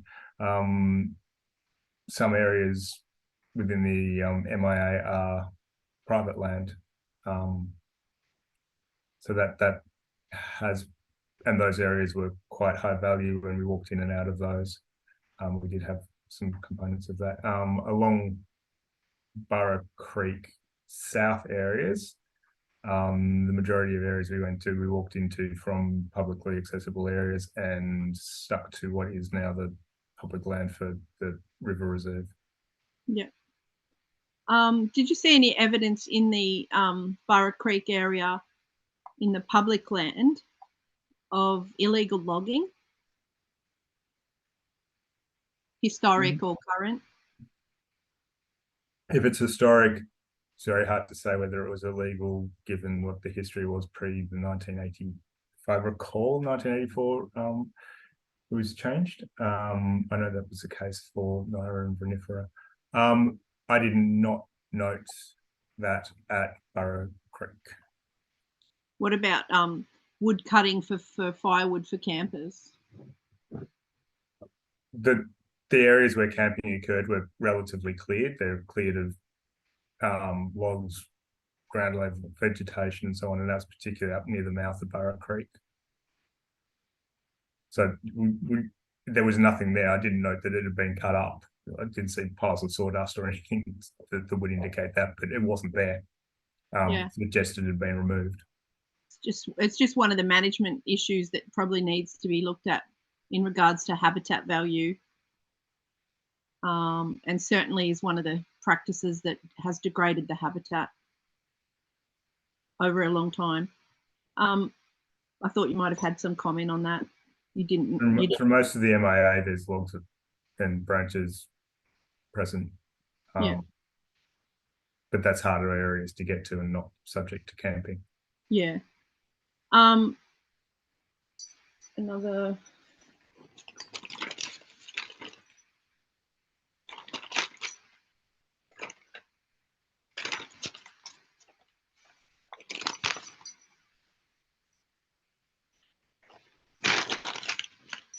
So you said that you'd recently been there and a couple of photos were from recent times? That was from February. Yeah. This year. Yeah. So did you want to do another lot of study there post that summer flood, large event? Think it'll be worthwhile? Well, ongoing monitoring and work to assess what's happening after the floods would definitely be worthwhile. In terms of informing the assessment and what we've seen there, we've had to take into account the uncertainty of the dry periods, and I think it still stands as it does. Extra information, I would never discount extra information, so yes, I would like to. However, that comes with a cost and other opportunities. Yeah. And delay and other things that need to be taken into account. Yeah, it's interesting that Burra has this now considered war-cool effect, because I know the war-cool quite well, and the vegetation and the landscape at Burra is quite similar to many areas along the war-cool. So I find that interesting, and a lot of them do, as you said, look. You didn't say this, but I call it it looks like Armageddon with such a large lot of dead trees, dead black box, and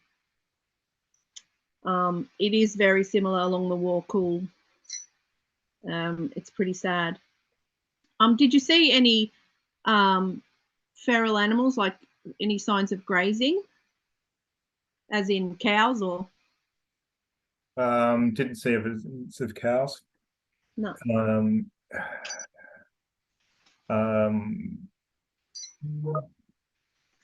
There was evidence of what appeared to be pigs occasionally. Foxes are definitely present. We saw those quite regularly. Some evidence of rabbits closer to agricultural land. And you said you saw evidence of improvement after the most recent floods. Mm-hmm. Is that what you said? Trees that had been in poor condition had flushes of new growth. gaps in the canopy had become filled in. Yeah. Tangled lignum was showing new growth, flowering, and was in better health. Yeah, I think you said you just called by quickly, yeah? Just called by. Access was still very difficult at the times we went through. Yeah, yeah. We didn't undertake any detailed surveys or species No. lists or anything. Yeah. So you said in your submission there were a lot of trees dead and it was worse at Burra than Niovinifera. Mhm. You said something about submission 9. I don't know whose submission that was, but would you say that's because it's higher on the floodplain, therefore has had less water to it?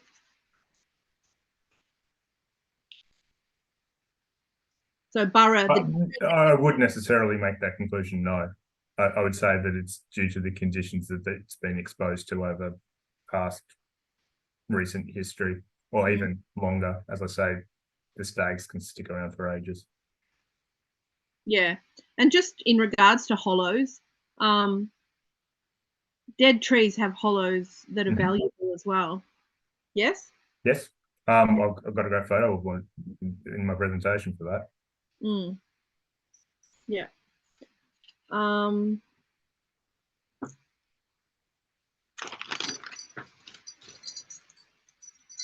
So a lot of you said you'd like to know how much flora can come back regarding seeds, and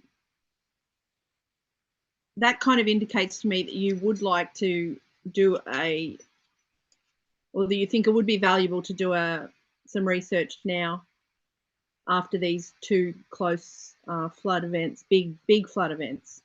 It would always be, that's on the context that I would always appreciate more information and more data. There needs to be a line in the sand for a process like this that's to be done. That's simply my personal preference, to always have more data. I'm curious, I'm interested about what happens. I don't think it's necessarily relevant to make a decision on whether the projects should proceed or not. And then a lot of what you say sounds to me, these projects are risky and they're experimental.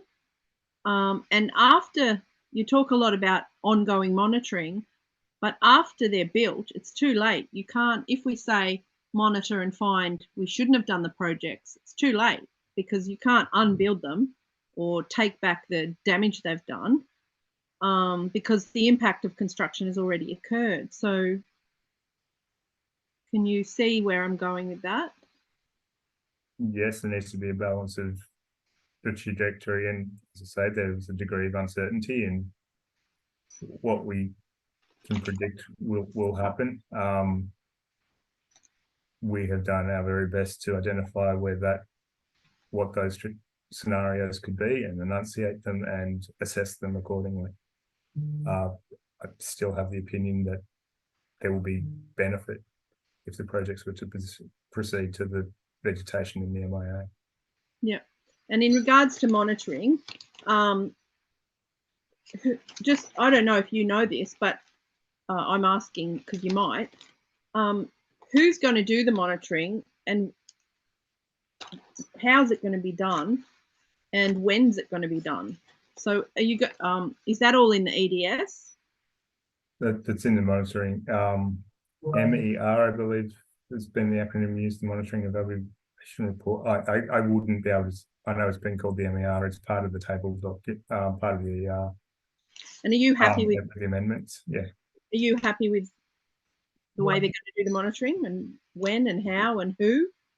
I've looked at the frequency, I've looked at the locations. As I said, I've amended where I think the monitoring was not going to be able to answer the risks that have been identified, so that it can provide feedback to management.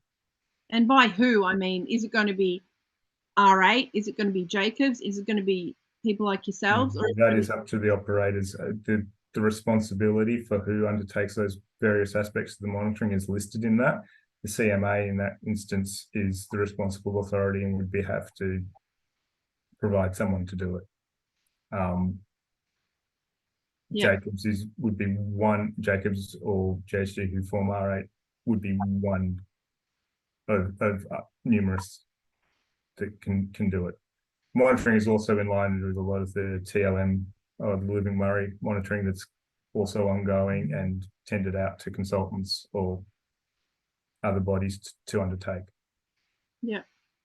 And in regards to the Burra Creek and the problems that it's had historically as, landholders have put in private infrastructure and used it for damming and as part of the irrigation systems.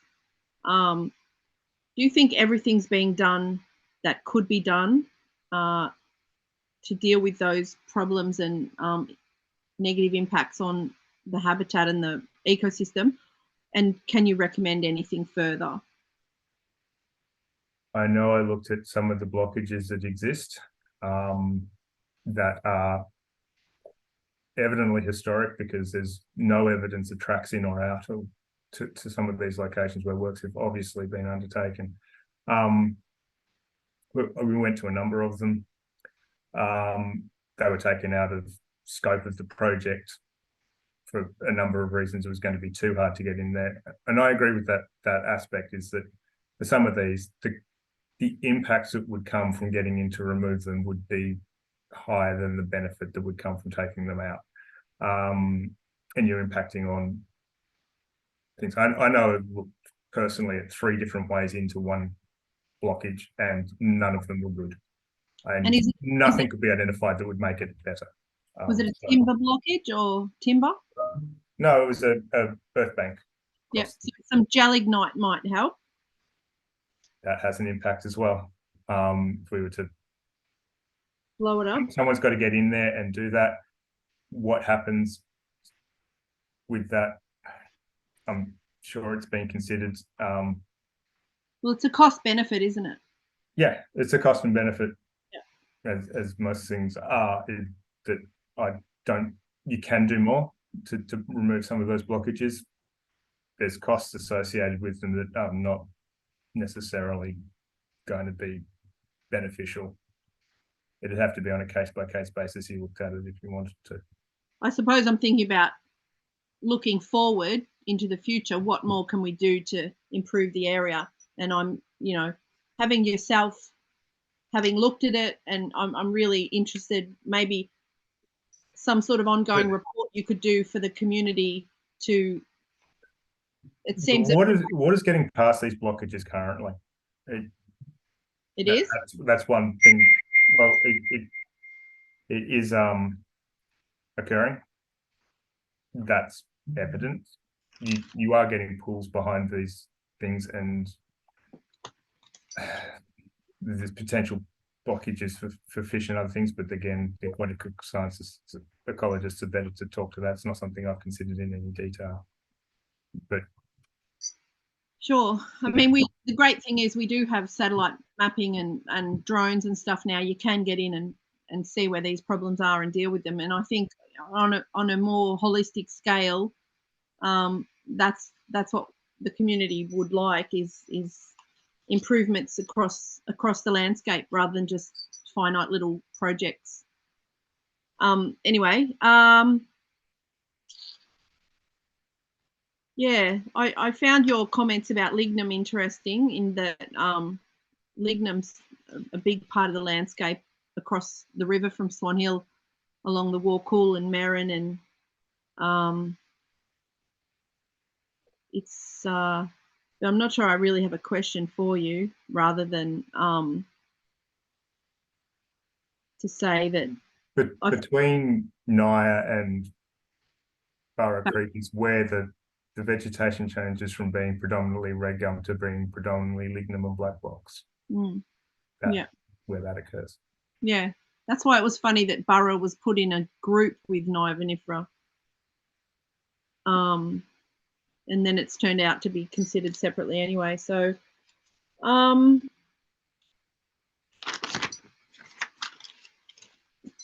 in the context of current ongoing negotiations about the Murray-Darling Basin Plan, and in regards to water returned, whether we return 2,700 or 3,200 or more or less, and the 450, and the use of the constraints projects.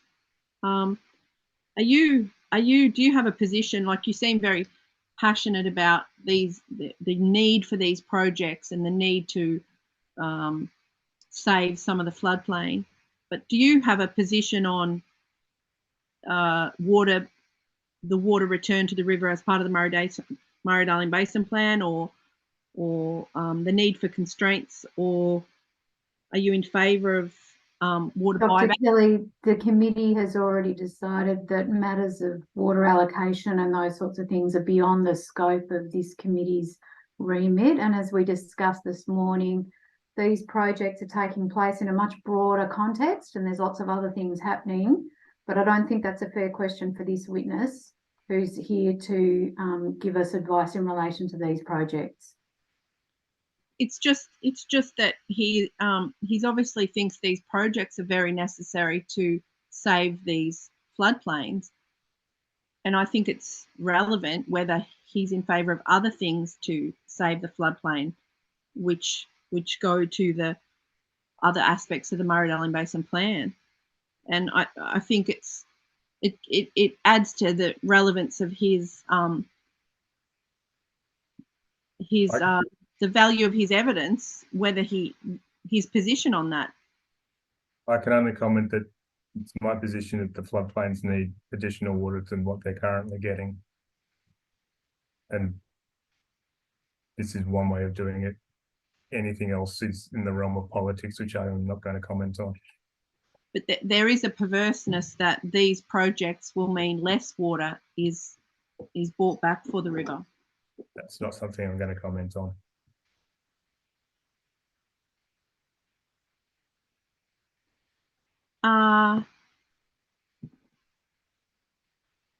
I think that is probably my last question. But I think that, I mean, obviously,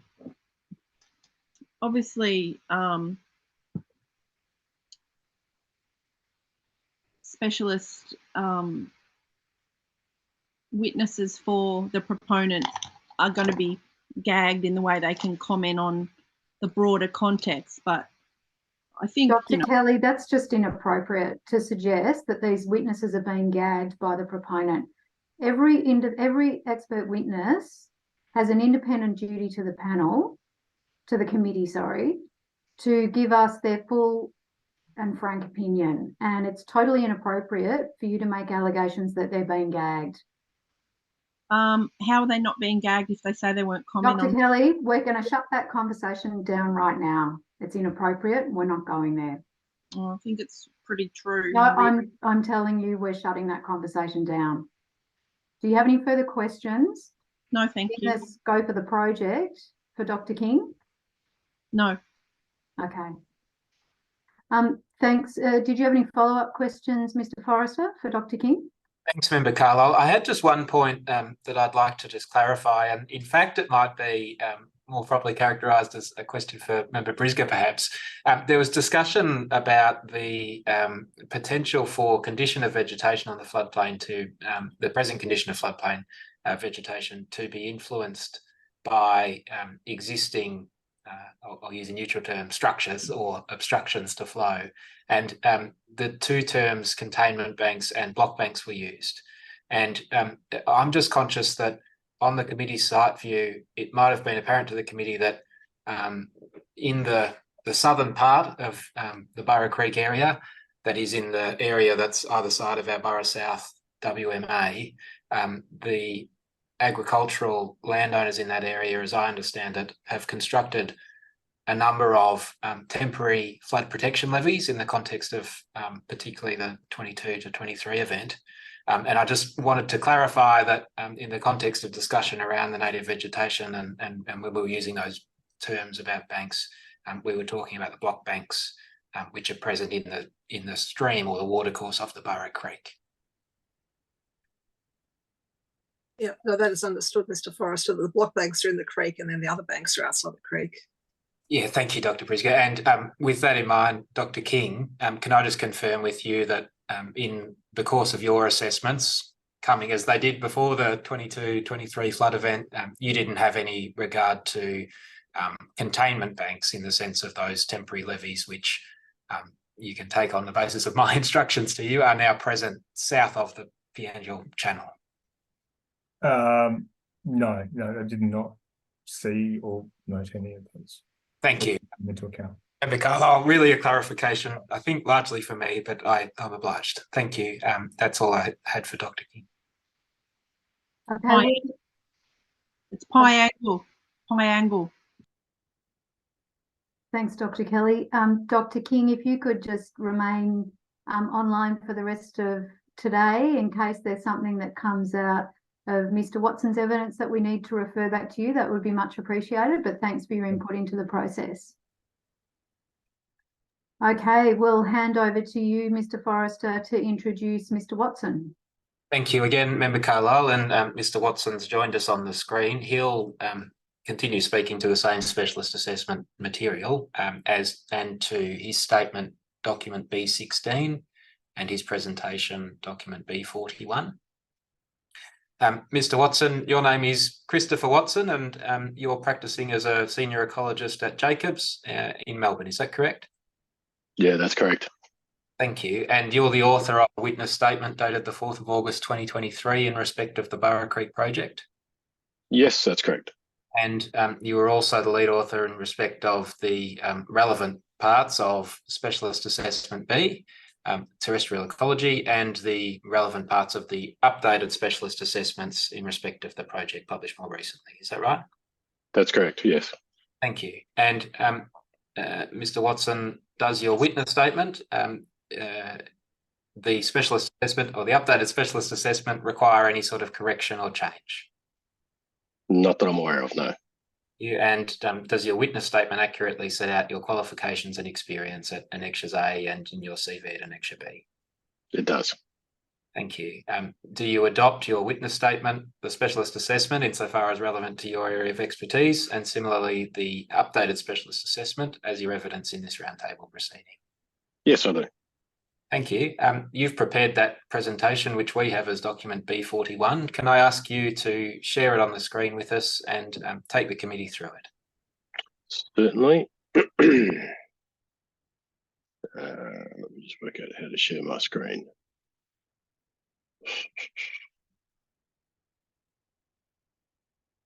I don't. Oh, there it is. Sorry.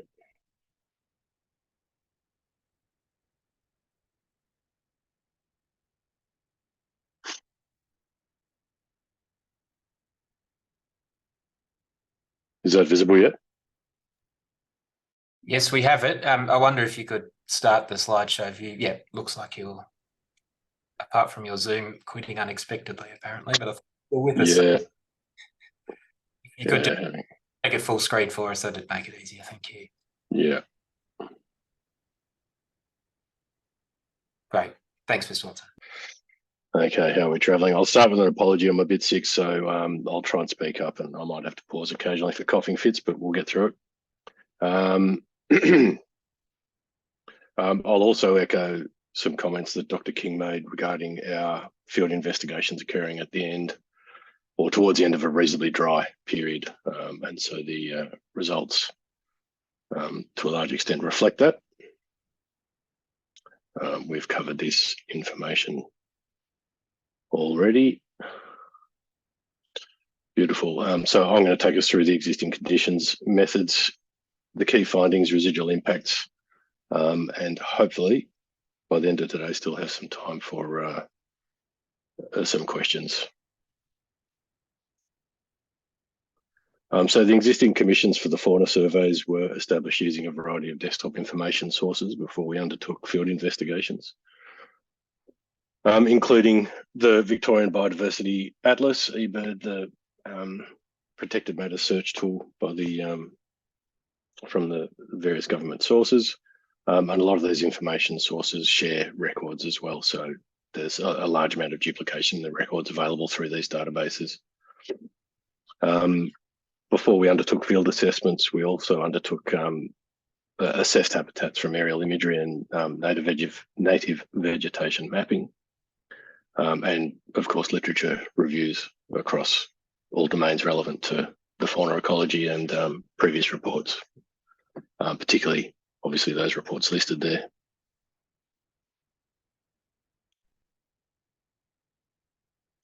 So these are the existing field surveys up to the summer surveys of 2021. Excuse me. So these are all specified within the specialist report. I was only present from summer 2020, but yeah, these surveys were undertaken from spring summer 2019 through to summer 2021. So just before that, those floods of summer 2022. For the purposes of fauna surveys, we used these 4 sites. I'm not sure how visible they're going to be. I've just realised they're reasonably small on my screen, so I'm hoping they're visible. In any case, these maps are available in the specialist assessment, in the specialist report rather. So there were 4 sites for the borough sites, 4 survey sites specifically for fauna, and a variety of standardised methods were used to affect our surveys. Listed here, funnel trapping, harp trapping, that's an image of a harp trap on the left. These are for ultrasonic microbats. Elliott trapping for small mammals at all fauna survey sites. There were also infrared and white light cameras. Timed bird surveys were conducted concurrently across the site, and there was diurnal and nocturnal active searching for various fauna. And at night time, there was extensive spotlighting done and call playback used to identify any cryptic nocturnal fauna.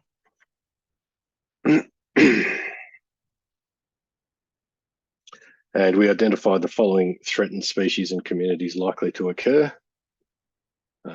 So the growling grass frog, the southeastern long-eared bat, Australian painted snipe, Australasian bitten painted honeyeater, regent parrot, and white-throated needletail. I'll stress here that these were species that we identified as likely to occur during the course of our surveys. Excuse me. None of these species were identified at borough, so none of these are technically known to occur as a result of our surveys, but they're identified as likely to occur with suitable conditions. And from the FFG, there's a accordingly wider range of threatened species which are likely to occur from all of these groups.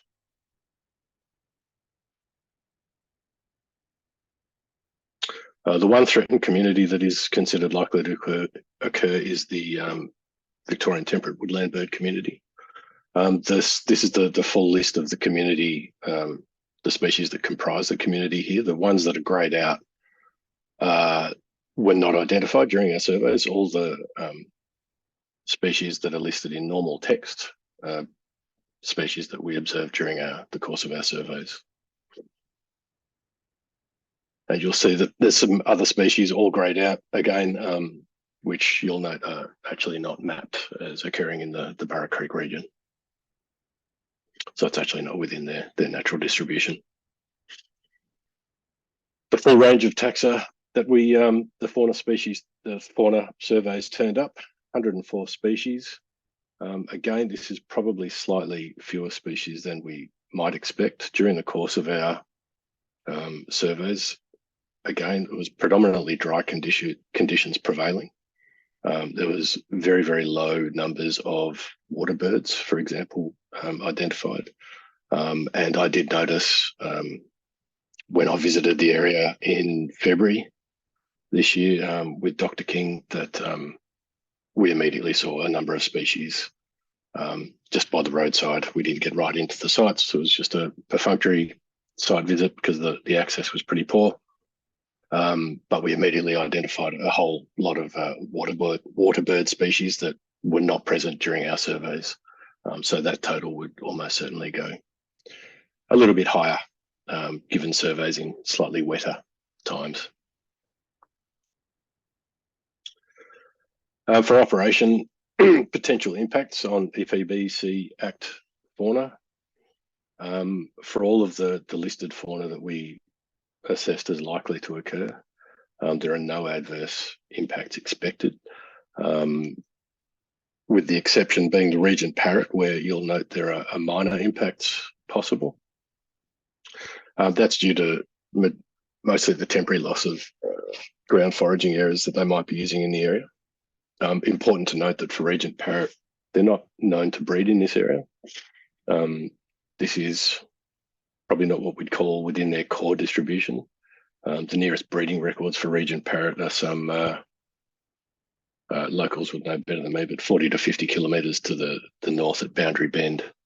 So we're really at the right beyond the southern extent of their known breeding range at Burra Creek. And for potential impacts, operation impacts on FFG fauna,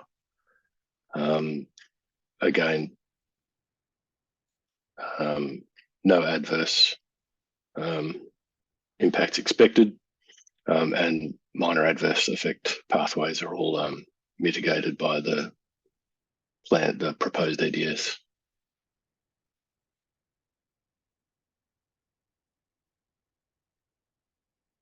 And these are the construction.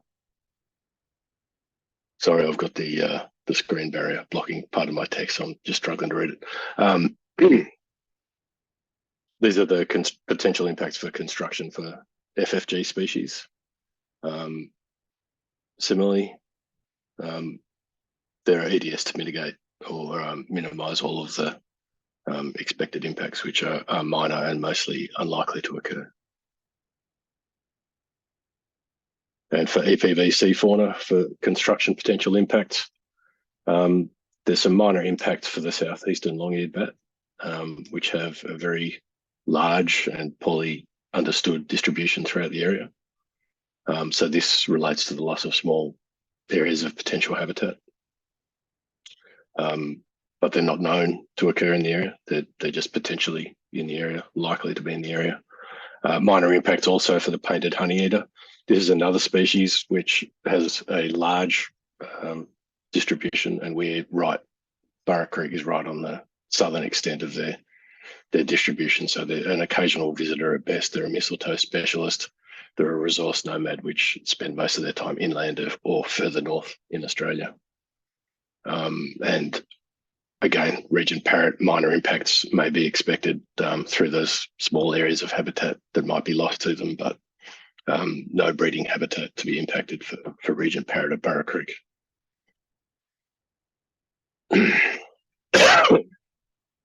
So the key fauna impacts expected for construction include the permanent loss of small areas of habitat where infrastructure is being put in, the loss of hollow-bearing trees, which has been commented on widely, and I've addressed that in my witness statement.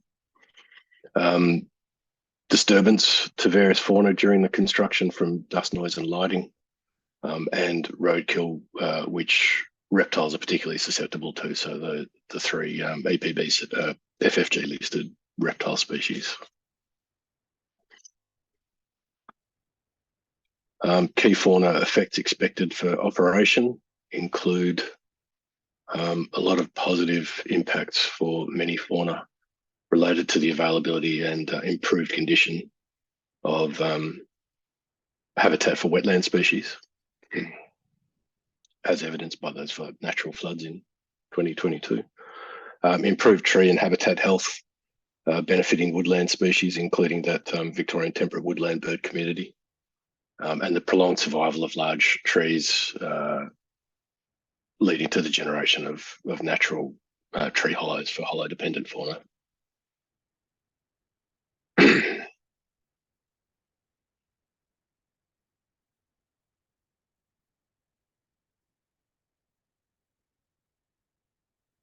And some key findings.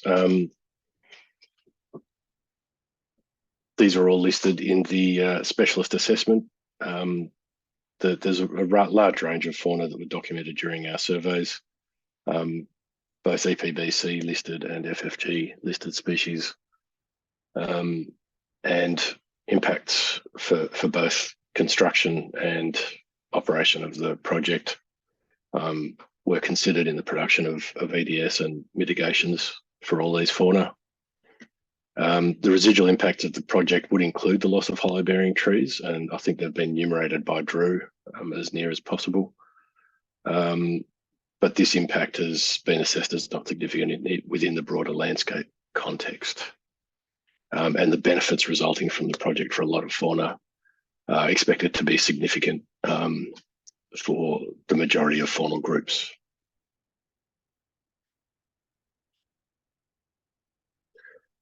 Turning to the submissions, the key issues relating to fauna in the submissions that have been reviewed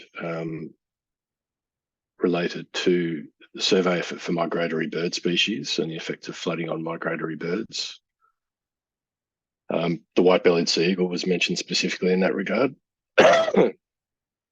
Concerns regarding the potential for removal of habitat for EPBC Act listed fauna, largely relating to the loss of hollow-bearing trees. Concerns regarding more general impacts to EPBC Act listed fauna, and concerns regarding a lack of diligence in use of BirdLife Australia's data to guide survey work.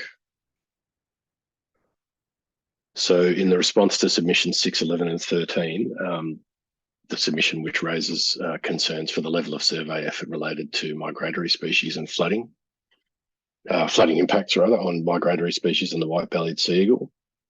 All of our survey efforts were in accordance with available guidelines, and it's again worth mentioning that it was a very dry period, and there was a paucity of wetland species overall, and where there was available wetlands, they were certainly surveyed fully in accordance with the guidelines, but in a lot of cases there simply wasn't suitable wetland habitat to survey. And also worth noting that the white-bellied sea eagle is no longer listed as migratory. That was delisted. Submissions 11 and 13 raised concern regarding the hollow-bearing tree loss. So this loss of habitat for hollow-dependent fauna has been acknowledged and considered as a potential impact, minimised and avoided wherever possible, and further mitigated with EDS. The hollow loss will displace some threatened species, but not likely to result in measurable impacts at a population level. Hollow replacement has been suggested at numerous times and considered at some length, including for other project sites. But our assessment remains that it's unlikely to provide the meaningful mitigation which has been proposed, and we recommend that it isn't required.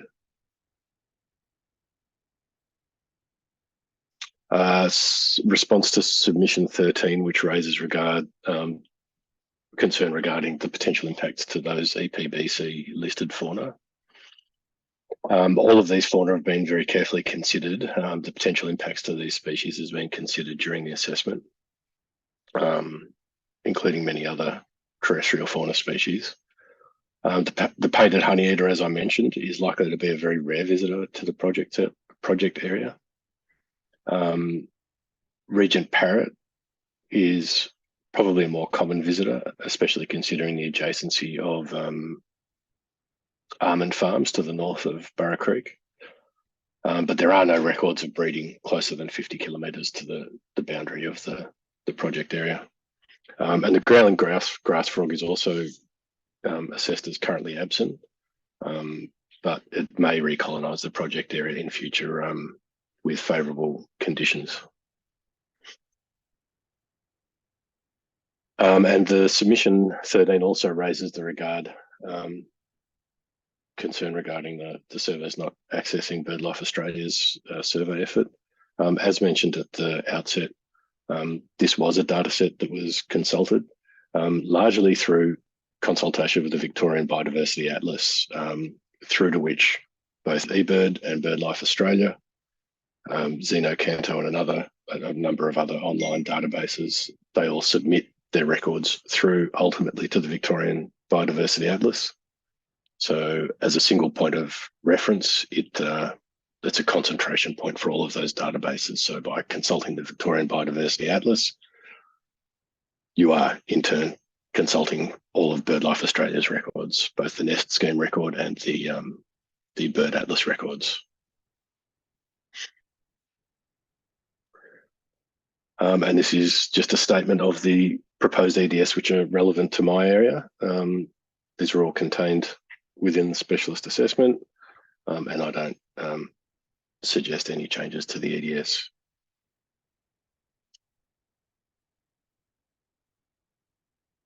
And at that, I will await questions. Okay, thanks, Mr. Watson. I anticipate that we won't be quite as long with you as we were with Dr. King. I can see you suffering a bit there. So anytime you need to take a break, just give us a hoy. I'm fine. I'll just start out with some fairly high-level questions, then we'll go to Member Briscoe, and then we'll go to Dr. Kelly. In fact, I might invite Dr. King back on the screen as well, because this is a question for both of you, really. You've both mentioned several times and sort of emphasised that your survey work was done during a dry period. What impact does that have on the sort of veracity of the survey work? I mean, neither of you have suggested that you should go out and resurvey now that we're in a wet period, but how much stock can we place in those surveys given the conditions under which they were done? Speaking purely for the fauna survey side of things, this is a common occurrence, and to an extent we need to work with what we've got rather than what we would like, which is why we rely very heavily on those databases before we go out. The desktop surveys are actually quite an elaborate process before we set foot on the ground. Again, speaking mostly for fauna. In some senses, the field investigations are largely confirmatory to confirm what species have already been recorded.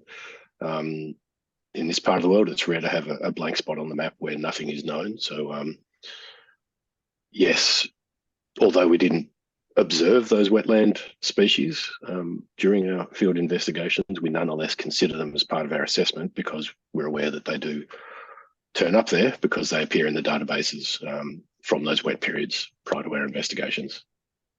Okay. Anything that you'd like to add to that, Dr. King?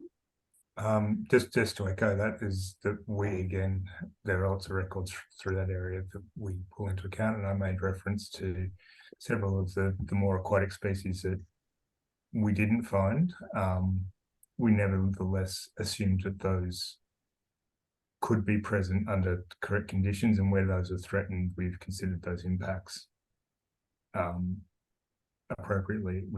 I know I included data points from 2015 surveys in our assessments as being likely to be present because those species, we had recent evidence that they had been there, and had the mere fact that we couldn't detect them under conditions that weren't really suitable for us to actually detect them didn't invalidate the fact that we considered them to be present.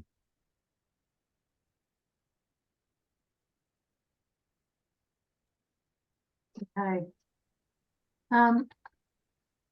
Mr. Watson, you mentioned that the key sort of construction impacts are dust, noise and lighting. I'm just wondering why lighting's required. Is there any nighttime works proposed? I think there's the potential for some nighttime work proposed. And so there are EDS that relate to various mitigation strategies for lighting so that they don't interrupt with various breeding species, circadian rhythms, or foraging behaviour. And is it, I mean, sometimes nighttime works are necessary because you've got to finish a certain type of works within a certain period of time. Is that the case here with the construction of sort of containment banks and regulators and the like? That'd be a question better put to an engineer. I'm not sure why they might need to work at night. I was merely asked to assess what impact that might have on fauna. Okay. And are you satisfied? So put to one side the engineering question. Are you satisfied that the mitigations proposed would be effective to address nighttime impacts or impacts of lighting at nighttime on the potentially present fauna species? Certainly, I've looked carefully at the range of species that might have light sensitivity in that sense, and where they're going to be using that lighting and the extent of it, and the mitigation has been considered well. Okay. In your specialist assessment update report, or your section of that, you talk about the reversal of terrestrialisation possibly impacting on some common species, not so much on listed species. What would the terrestrialisation reversal process look like for fauna? Presumably it would displace them, but how far, over what period of time? Could you just talk us through that? For terrestrialisation as it relates to fauna, the main impact that we're probably talking to is amphibian species. Yeah. And for this site in particular, growling grass frog.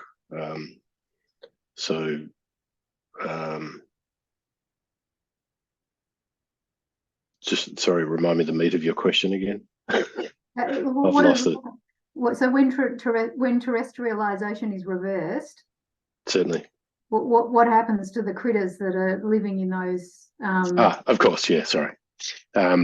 Well, amphibians, and particularly vagile species like growling grass frog, is able to follow the ebb and flow of ephemeral water sources and floods and those sorts of things. And it's an inveterate traveller to some extent, and well known for colonising new areas and previously colonised areas where it's been absent from for some years, and travelling quite considerable distances overland and through very small waterways and drains. And so that's, yeah, they move with the water and very occasionally even without it. And what about dryland species that might be occupying the floodplain or bits of the floodplain now that, you know, won't stay as dryland areas? It's very different for fauna because you're looking at them using the habitat largely as a resource. So it can result in the short term the loss of foraging habitat for ground foraging species, which is not a large number of those fauna, but ultimately it results in benefits for most fauna in the form of the abundance of invertebrate prey, which is the food source for the bulk of the fauna that we're talking about.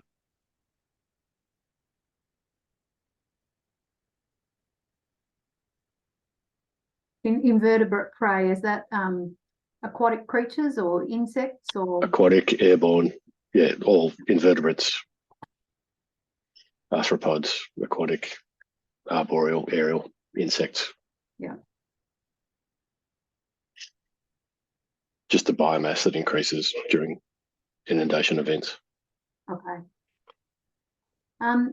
You didn't support a hollow replacement strategy, and you've explained the reasons why you don't support one in your expert witness report. Is there anything particular that distinguishes the Burra Creek floodplain from those that have been previously assessed, so Belsar, Yungara, Hatter Lakes, Narra or Vinifera, that would make are there any different considerations that would apply to replacement of hollow bearing trees in Burra Creek compared to those other project areas? There's a major difference between this site and the more downstream sites like Balsa, Youngara, Hatta, in the sense that there's significant breeding populations of Regent parrot, which are EPBC listed at those sites, not at Burra Creek. So that's an additional consideration for those sites. But at those sites, it has also been concluded that a hollow replacement program is not going to deliver the mitigation hoped for. And that applies to Burra Creek. Does that apply equally to the other VFMRP project sites? Yes. Yeah.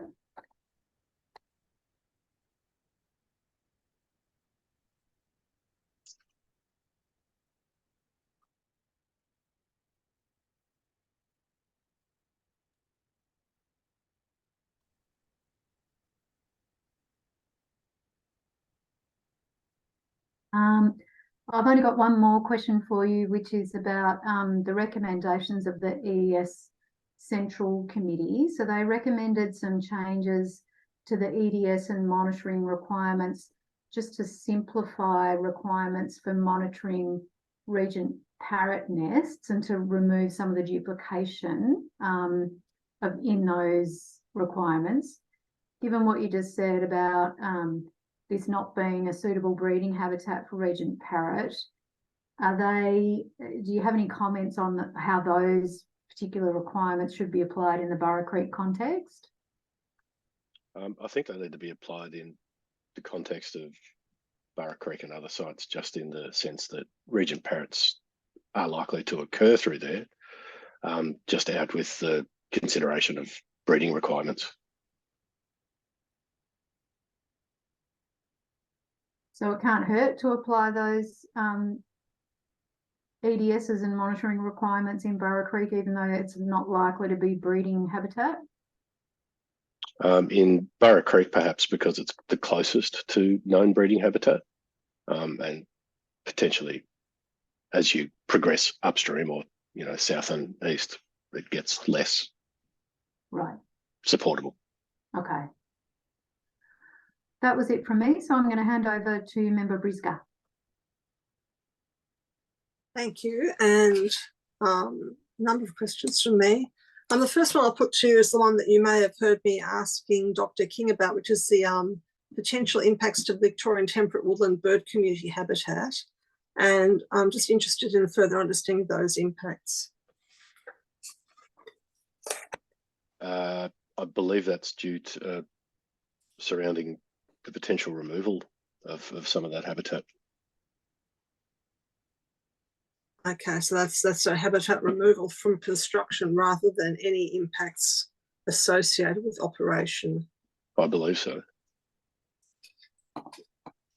And so that would just be purely, so in terms of the construction removing that habitat, would that just be, can you elaborate on that in terms of, would that be just the removal of tree habitat? Yeah, well, the woodland bird community relies on closed and open woodland habitats, and so if that is structurally changed, then it makes it less habitable for those birds, which are, for the most part, very small woodland bird species, which require very structurally diverse and often quite thick mid-story and understory plant cover to shelter and nest in. And so in that light, do the vegetation changes that will be affected by the project, would they have any implications for that bird community? I don't believe so. Okay, thank you. Now, in your presentation, you made a comment about the effects of construction in relation to roadkill effects on reptiles. Is that possibly also an effect that might be relevant during operation if the roads are left in place and are used for people to access the river and campsites and so forth? Potentially. I think the the considerations there are mostly with regard to the fact that traffic levels are likely to be much higher and much more constant during construction activities, and concentrated on, you know, one or more roads repeatedly for days, weeks, or months. Mm-hmm. Rather than the roads themselves per se being upgraded and being more trafficked. Yes. Yeah. Now, somewhere in, I think it was in your expert witness statement, you said the preferred habitat for the region parrot is near permanent water. So on that basis, would the riparian zone here in this project area along the banks of the Murray River provide preferred habitat? Certainly.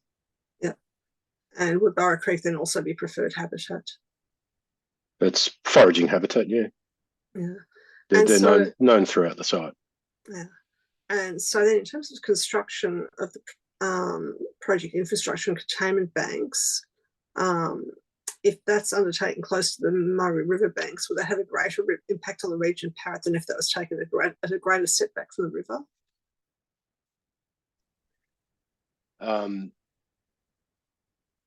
I think I got the gist of your question. I was coughing, but I think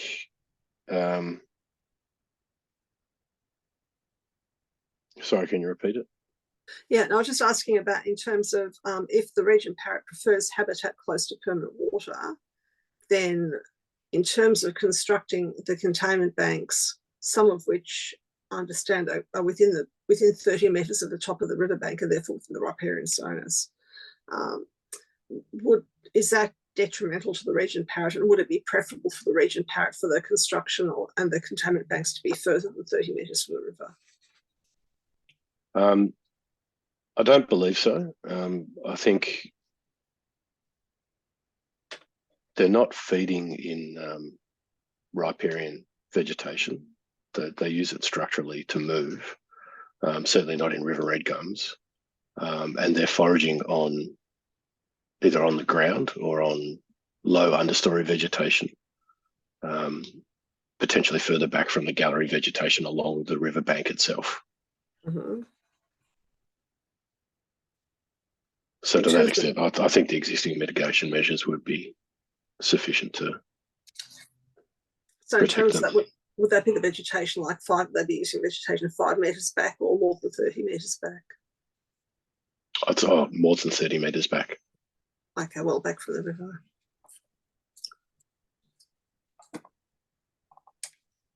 And my final question, I guess, is in terms of the boom bust system that project is really working within this project area. And I guess in terms of if project benefits were to be discerned down the track, how would they be demonstrated over and above the sort of variability and the natural variability in the system? I'm really sorry. I'm going to have to ask you to repeat that again. Yeah, I was just asking about project benefits. And I guess given the boom bust nature of the system, do you think it would be possible in terms of terrestrial fauna to demonstrate any project benefits over and above the noise that's generated by the variability between the boom and bust periods of time? Over a long enough monitoring period, yeah, I think it would be possible to demonstrate that. And what would you expect to see in terms of benefit? I think you might see rejuvenated health of colonial waterbird nesting, probably improved diversity in amphibian species, and potentially improved abundance overall. Mm-hmm.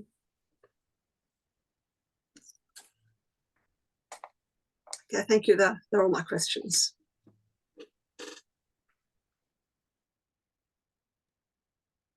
Dr. Kelly, did you have any questions for Mr. Watson? Yeah, just a couple. Thanks, Mr. Watson, and I'm sorry you're not well. I'll be fine. I'll survive. Yeah, I hope you do. So I just had, you're talking about Regent Parrot,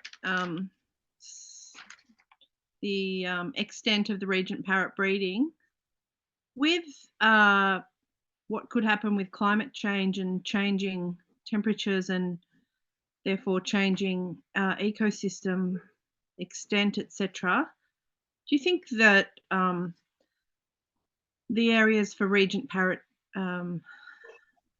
breeding could change? Certainly. So we need to take that into account, that borough may not currently be used, but could be used possibly in the near future. Would you agree? It's possible. It'd be very difficult to build any sort of metric that could help you predict or forecast that, but climate change is definitely likely to change bird distribution over time. We couldn't really tell you now why they only breed where they breed. We could talk all day about why certain species occur where they occur. There's a very complicated range of factors that determine that. But regent parrots, yeah, they currently breed 50 kilometres away, and even then that's infrequent, and they tend to breed quite a lot further away than that. But given the pressures of climate change, that breeding distribution may well either contract or expand or move in various directions. Yep, it's a good question. And when is the most recent sighting at Boundary Bend? The most recent nesting or observation of a bird? Yeah, on the records that you've seen. Yeah. Oh, probably last week. Yeah.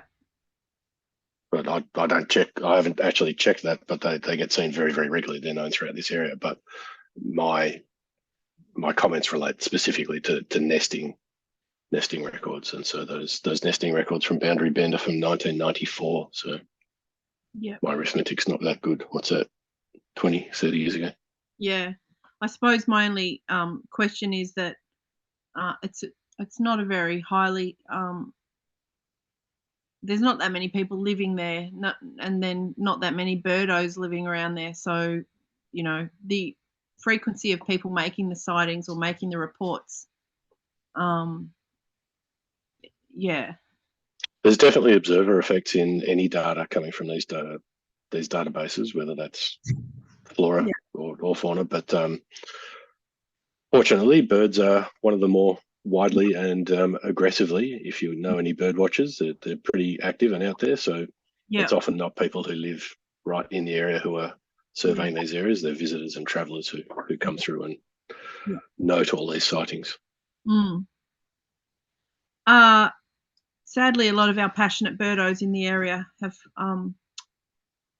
have passed away in the last few years. So it's a big loss. Hopefully there's more coming through, but we have lost some incredible birdos. They're a great resource. They are, and they have been. Well, with the, you say there's no need for a hollow replacement strategy or whatever.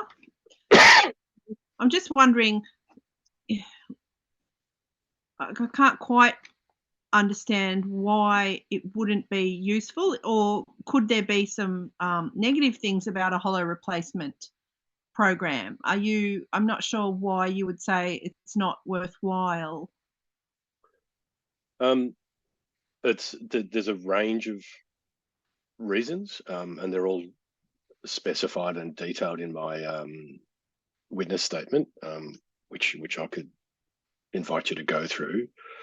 It's not that hollow replacement programs per se are bad or unsuccessful, but just in certain areas and for certain reasons, for certain species, they can be ineffective. And in this area, we have regional examples in peer-reviewed literature that we can draw on where they've been spectacularly unsuccessful and they've actually caused harm to birds due to poor thermal properties.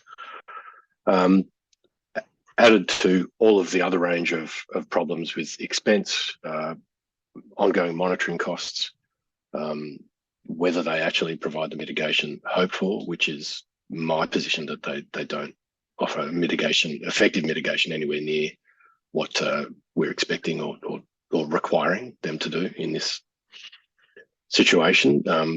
So they're a poor tool for the mitigation that is proposed. Yep. And in this case, yeah, the competition for hollows is, I would have thought would be high in that regards to carpet python, goannas, microbats. They all need hollows.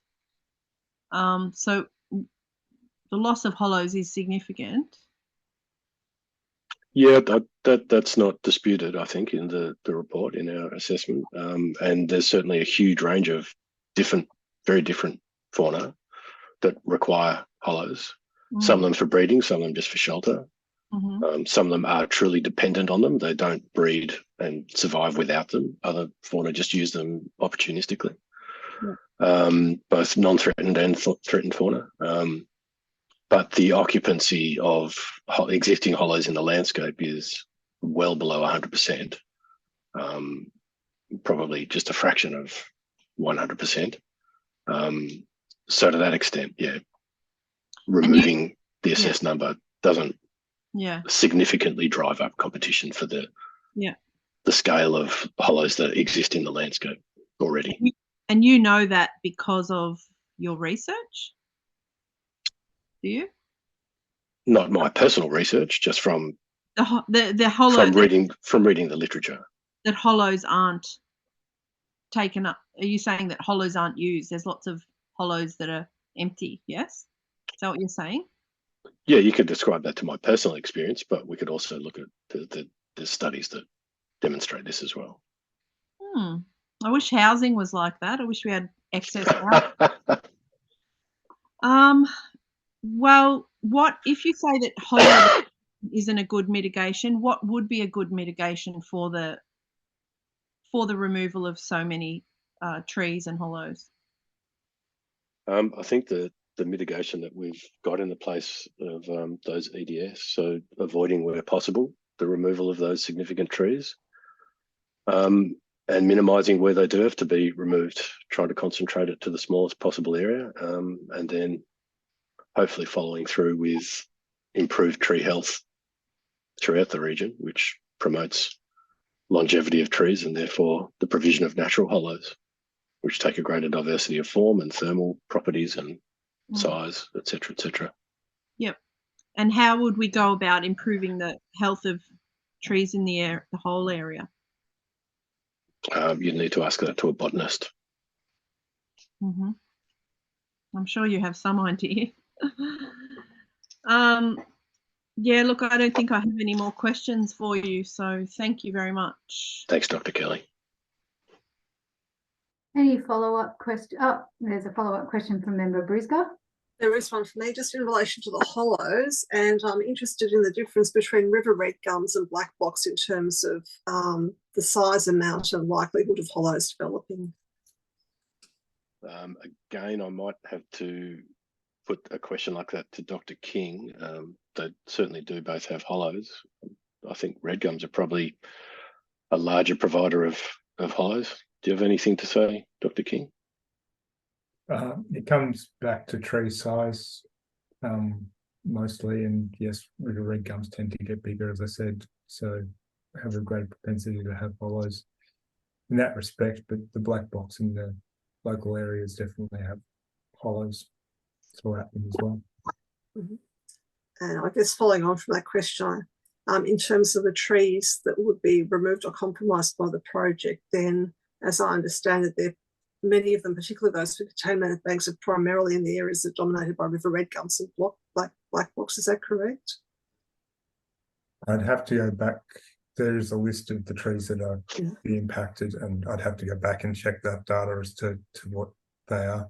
A number of the trees that are counted as being impacted are along tracks, and a lot of that's black box. I'd have to go check data. I'm just thinking in terms of the sort of, I guess, balancing the scales in terms of impacts on red gums versus benefits to black box in terms of the increased environmental watering, and I guess whether in terms of hollows, how many red gums would be benefited along Burra Creek as well, as I showed photos of the red gums along Burra Creek. Those are all benefited, and yeah, The hollows can form in trees as they die as well. That happens quite regularly, but it's an ever decreasing amount of hollows that those represent as they die back and fall and so on. So ongoing longevity of trees is a required process for ongoing provision of hollows. Thank you.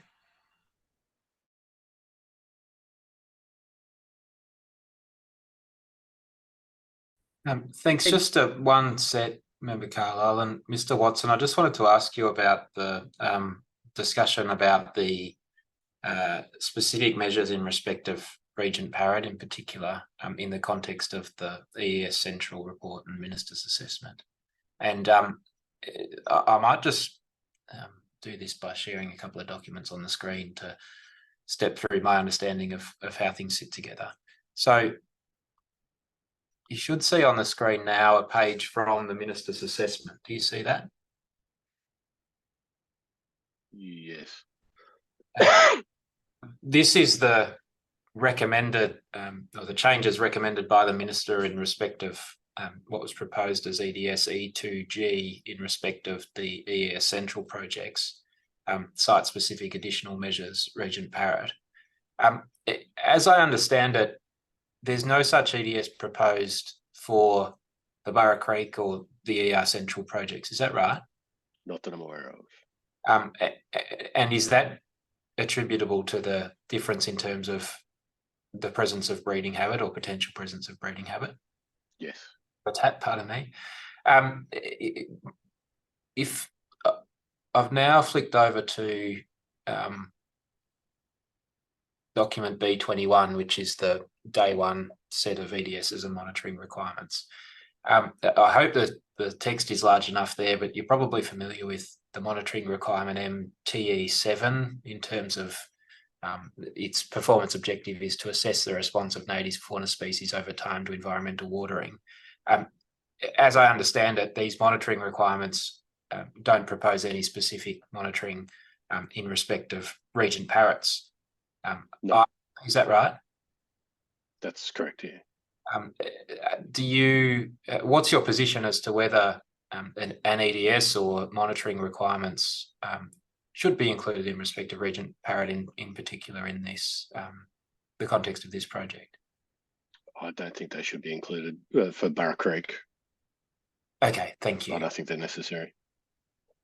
Do you consider that to the extent that Regent Parrots might use the area for habitat in the manners that you've discussed, would they be picked up by either this monitoring requirement TS7 or others? Certainly, if they were present, they'd be observed. Okay. Look, that's all I need to ask by way of further questions. Thank you, Mr. Watson. Thanks, Member Carlisle. That would bring Mr. Watson's evidence to an end, and unless there's anything else for them, I'd ask that both Mr. Watson and Dr. King be excused. They may. Thanks both of you for your input into the process. I think we just had one item of homework for Dr. King, which was just to provide the geolocations for the photographs that were presented in his slide presentation. Short of that, we can let you both go. Thank you. Thank you. Okay, now we've just got a little bit of an update on who's planning to come along and speak tomorrow. I think we haven't heard from all of our submitters who were listed, but we have heard from Ms. Thornton. She's actually unavailable tomorrow, so we've offered her a 20-minute slot at 10 a.m. on Monday before you give your closing submissions there, Mr. Forrester. Ms. McKay, we're still in negotiations with. I think she has some availability constraints tomorrow as well, so it may be that she comes along tomorrow if she can, and we may need to offer her a slot on Monday as well, but we'll let you know once we know. We will issue an updated timetable just confirming that we will be sitting on Monday and hearing closing submissions, and we'll publish that on the Engage Victoria website. Is there anything that anyone wanted to raise before we close for today? Could I raise something? Sure. Well, the fact that I think I've read that you're relying on the VMFRP roundtable to be across anything to do with cultural heritage. Any for a report? I just wanted to say that I think that's unfortunate and disappointing, and it would have been a lot more valid to have an archaeologist speak to the reports done by R8 on cultural heritage. I think it's a really important factor in the project, and I would just like to register. I think it's really disappointing and really detracts from this process that the borough panel, this hearing hasn't had cultural heritage as a distinct focus, or the proponent hasn't put up any expert witnesses on cultural heritage. I think it's really disappointing. We'll take that as a submission. Could I ask why not? And is the proponent going to put up cultural heritage? I mean, we saw with VMFRP how important it was. It was spoken about for quite a few hours. Did you want to respond to that, Mr. Forrester? Look, thanks, Member Carlisle. As I understand it, the committee's indicated that it intends to adopt a consistent position in terms of the engagement and consultation undertaken with traditional owners and interested parties on the basis of the particular theme day, which was convened in the course of the Naira and VMFRP Roundtable Forum. And that theme day was used for the purpose of first, the proponent, through its project partner agency, SIAC, particular relevant people there, providing an overview of the manner in which consultation had been undertaken, the consultation which was undertaken, and outcomes of that consultation, in the sense of an informative presentation. The day of the roundtable was then spent with those traditional owners and interested parties who had determined that they, or who had elected to participate, participating through open discussion of those matters which were suitably discussed in open, as well as in a private or in-camera session in respect of particular matters. The approach that the proponent has taken in respect of matters relating to Aboriginal cultural heritage more broadly, and in respect of traditional owner values associated with projects amongst the VMFRP projects, is to first make concerted, genuine and extensive effort to engage with traditional owners and interested parties. That has been recognised in the context of the Central Report and Minister's Assessment, and has been recognised as an appropriate framework within which to conduct that consultation. Insofar as there are specific cultural heritage values associated with project sites, in all of the circumstances in respect of the complexities associated with those values and sensitivities associated with those values, the typical approach has been, the approach of the proponent has been, to avoid identifying and discussing those values in open forum for obvious reasons to do with their sensitivity. So in short, the proponent's proposed approach in the context of the Burra Creek project is to itself rely upon what was done in terms of the Naira and VMFRP roundtable in respect of the identification of consultation which was undertaken and the impact assessments which were undertaken. It has provided an update in respect of the preparation of cultural heritage management plans in respect of the Burra Creek project itself. And otherwise, while we have addressed questions of consultation with relevant parties through the Part A submission, and we'll consider whether it's necessary to identify or address any further matters in the context of closing submissions. That's where we propose to leave it. On behalf of the committee, safe to say that we have extended invitations to all the participants in the Naira and Vinifera Roundtable to also participate in this roundtable. If we received a request from any traditional owners to engage with us, we would certainly agree to do so, but we haven't received any requests to be involved despite issuing those invitations. That's not to say that if someone didn't ask, we wouldn't say yes, but it would have to happen pretty quickly because we are getting pretty close to the end of the roundtable process. Okay. Yeah, look, my comment would just be that the proponent has used sensitivity to as a reason to not genuinely or transparently or authentically work with the tatty and waddy people. When the hearing happened in Swan Hill, it made it a lot easier. It's not easy to participate. I don't even find it easy to participate to a Zoom panel, and I think that has meant no one has participated. So I hope that you would look back at the Naira Vinifera and listen very closely to the words spoken that day, where there was a theme of cultural heritage, and also listen to some of the other voices of the leaders of these traditional owners who do object to these projects. I would completely agree with you, Dr. Kelly. Engagement is harder online than it is in person, but we are working with what we've got and the circumstances that have arisen as a result of availability constraints and fitting in around the further work that needed to be done.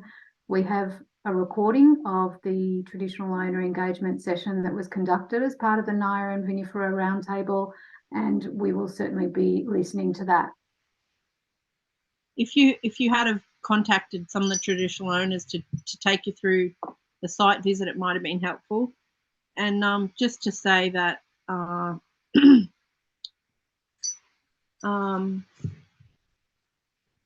yeah, there is a sense of giving up or lack of belief that this system, this actual process, is going to give any outcome that is not just as per government policy. So there's a sense of lack of faith in the process. So that has meant people haven't been willing to give up their time to participate. And the people that are local on the ground are the ones who are the volunteers. We're not getting paid to sit in the panel. So you'd think that the panel would sit near the volunteers rather than put up barriers to make allowing people to participate. So there's a sense of tiredness and lack of faith in the process. But yeah, I think Victoria has shown its hand by not signing up to Tanya Plibersek's new basin plan agreement. So it's a very sad day for Victoria. Okay. Well, with that, we will close for today. We will resume at 10 o'clock tomorrow with Dr. Kelly's submission on behalf of the Friends of Naira and Vinifera. We'll see everyone tomorrow.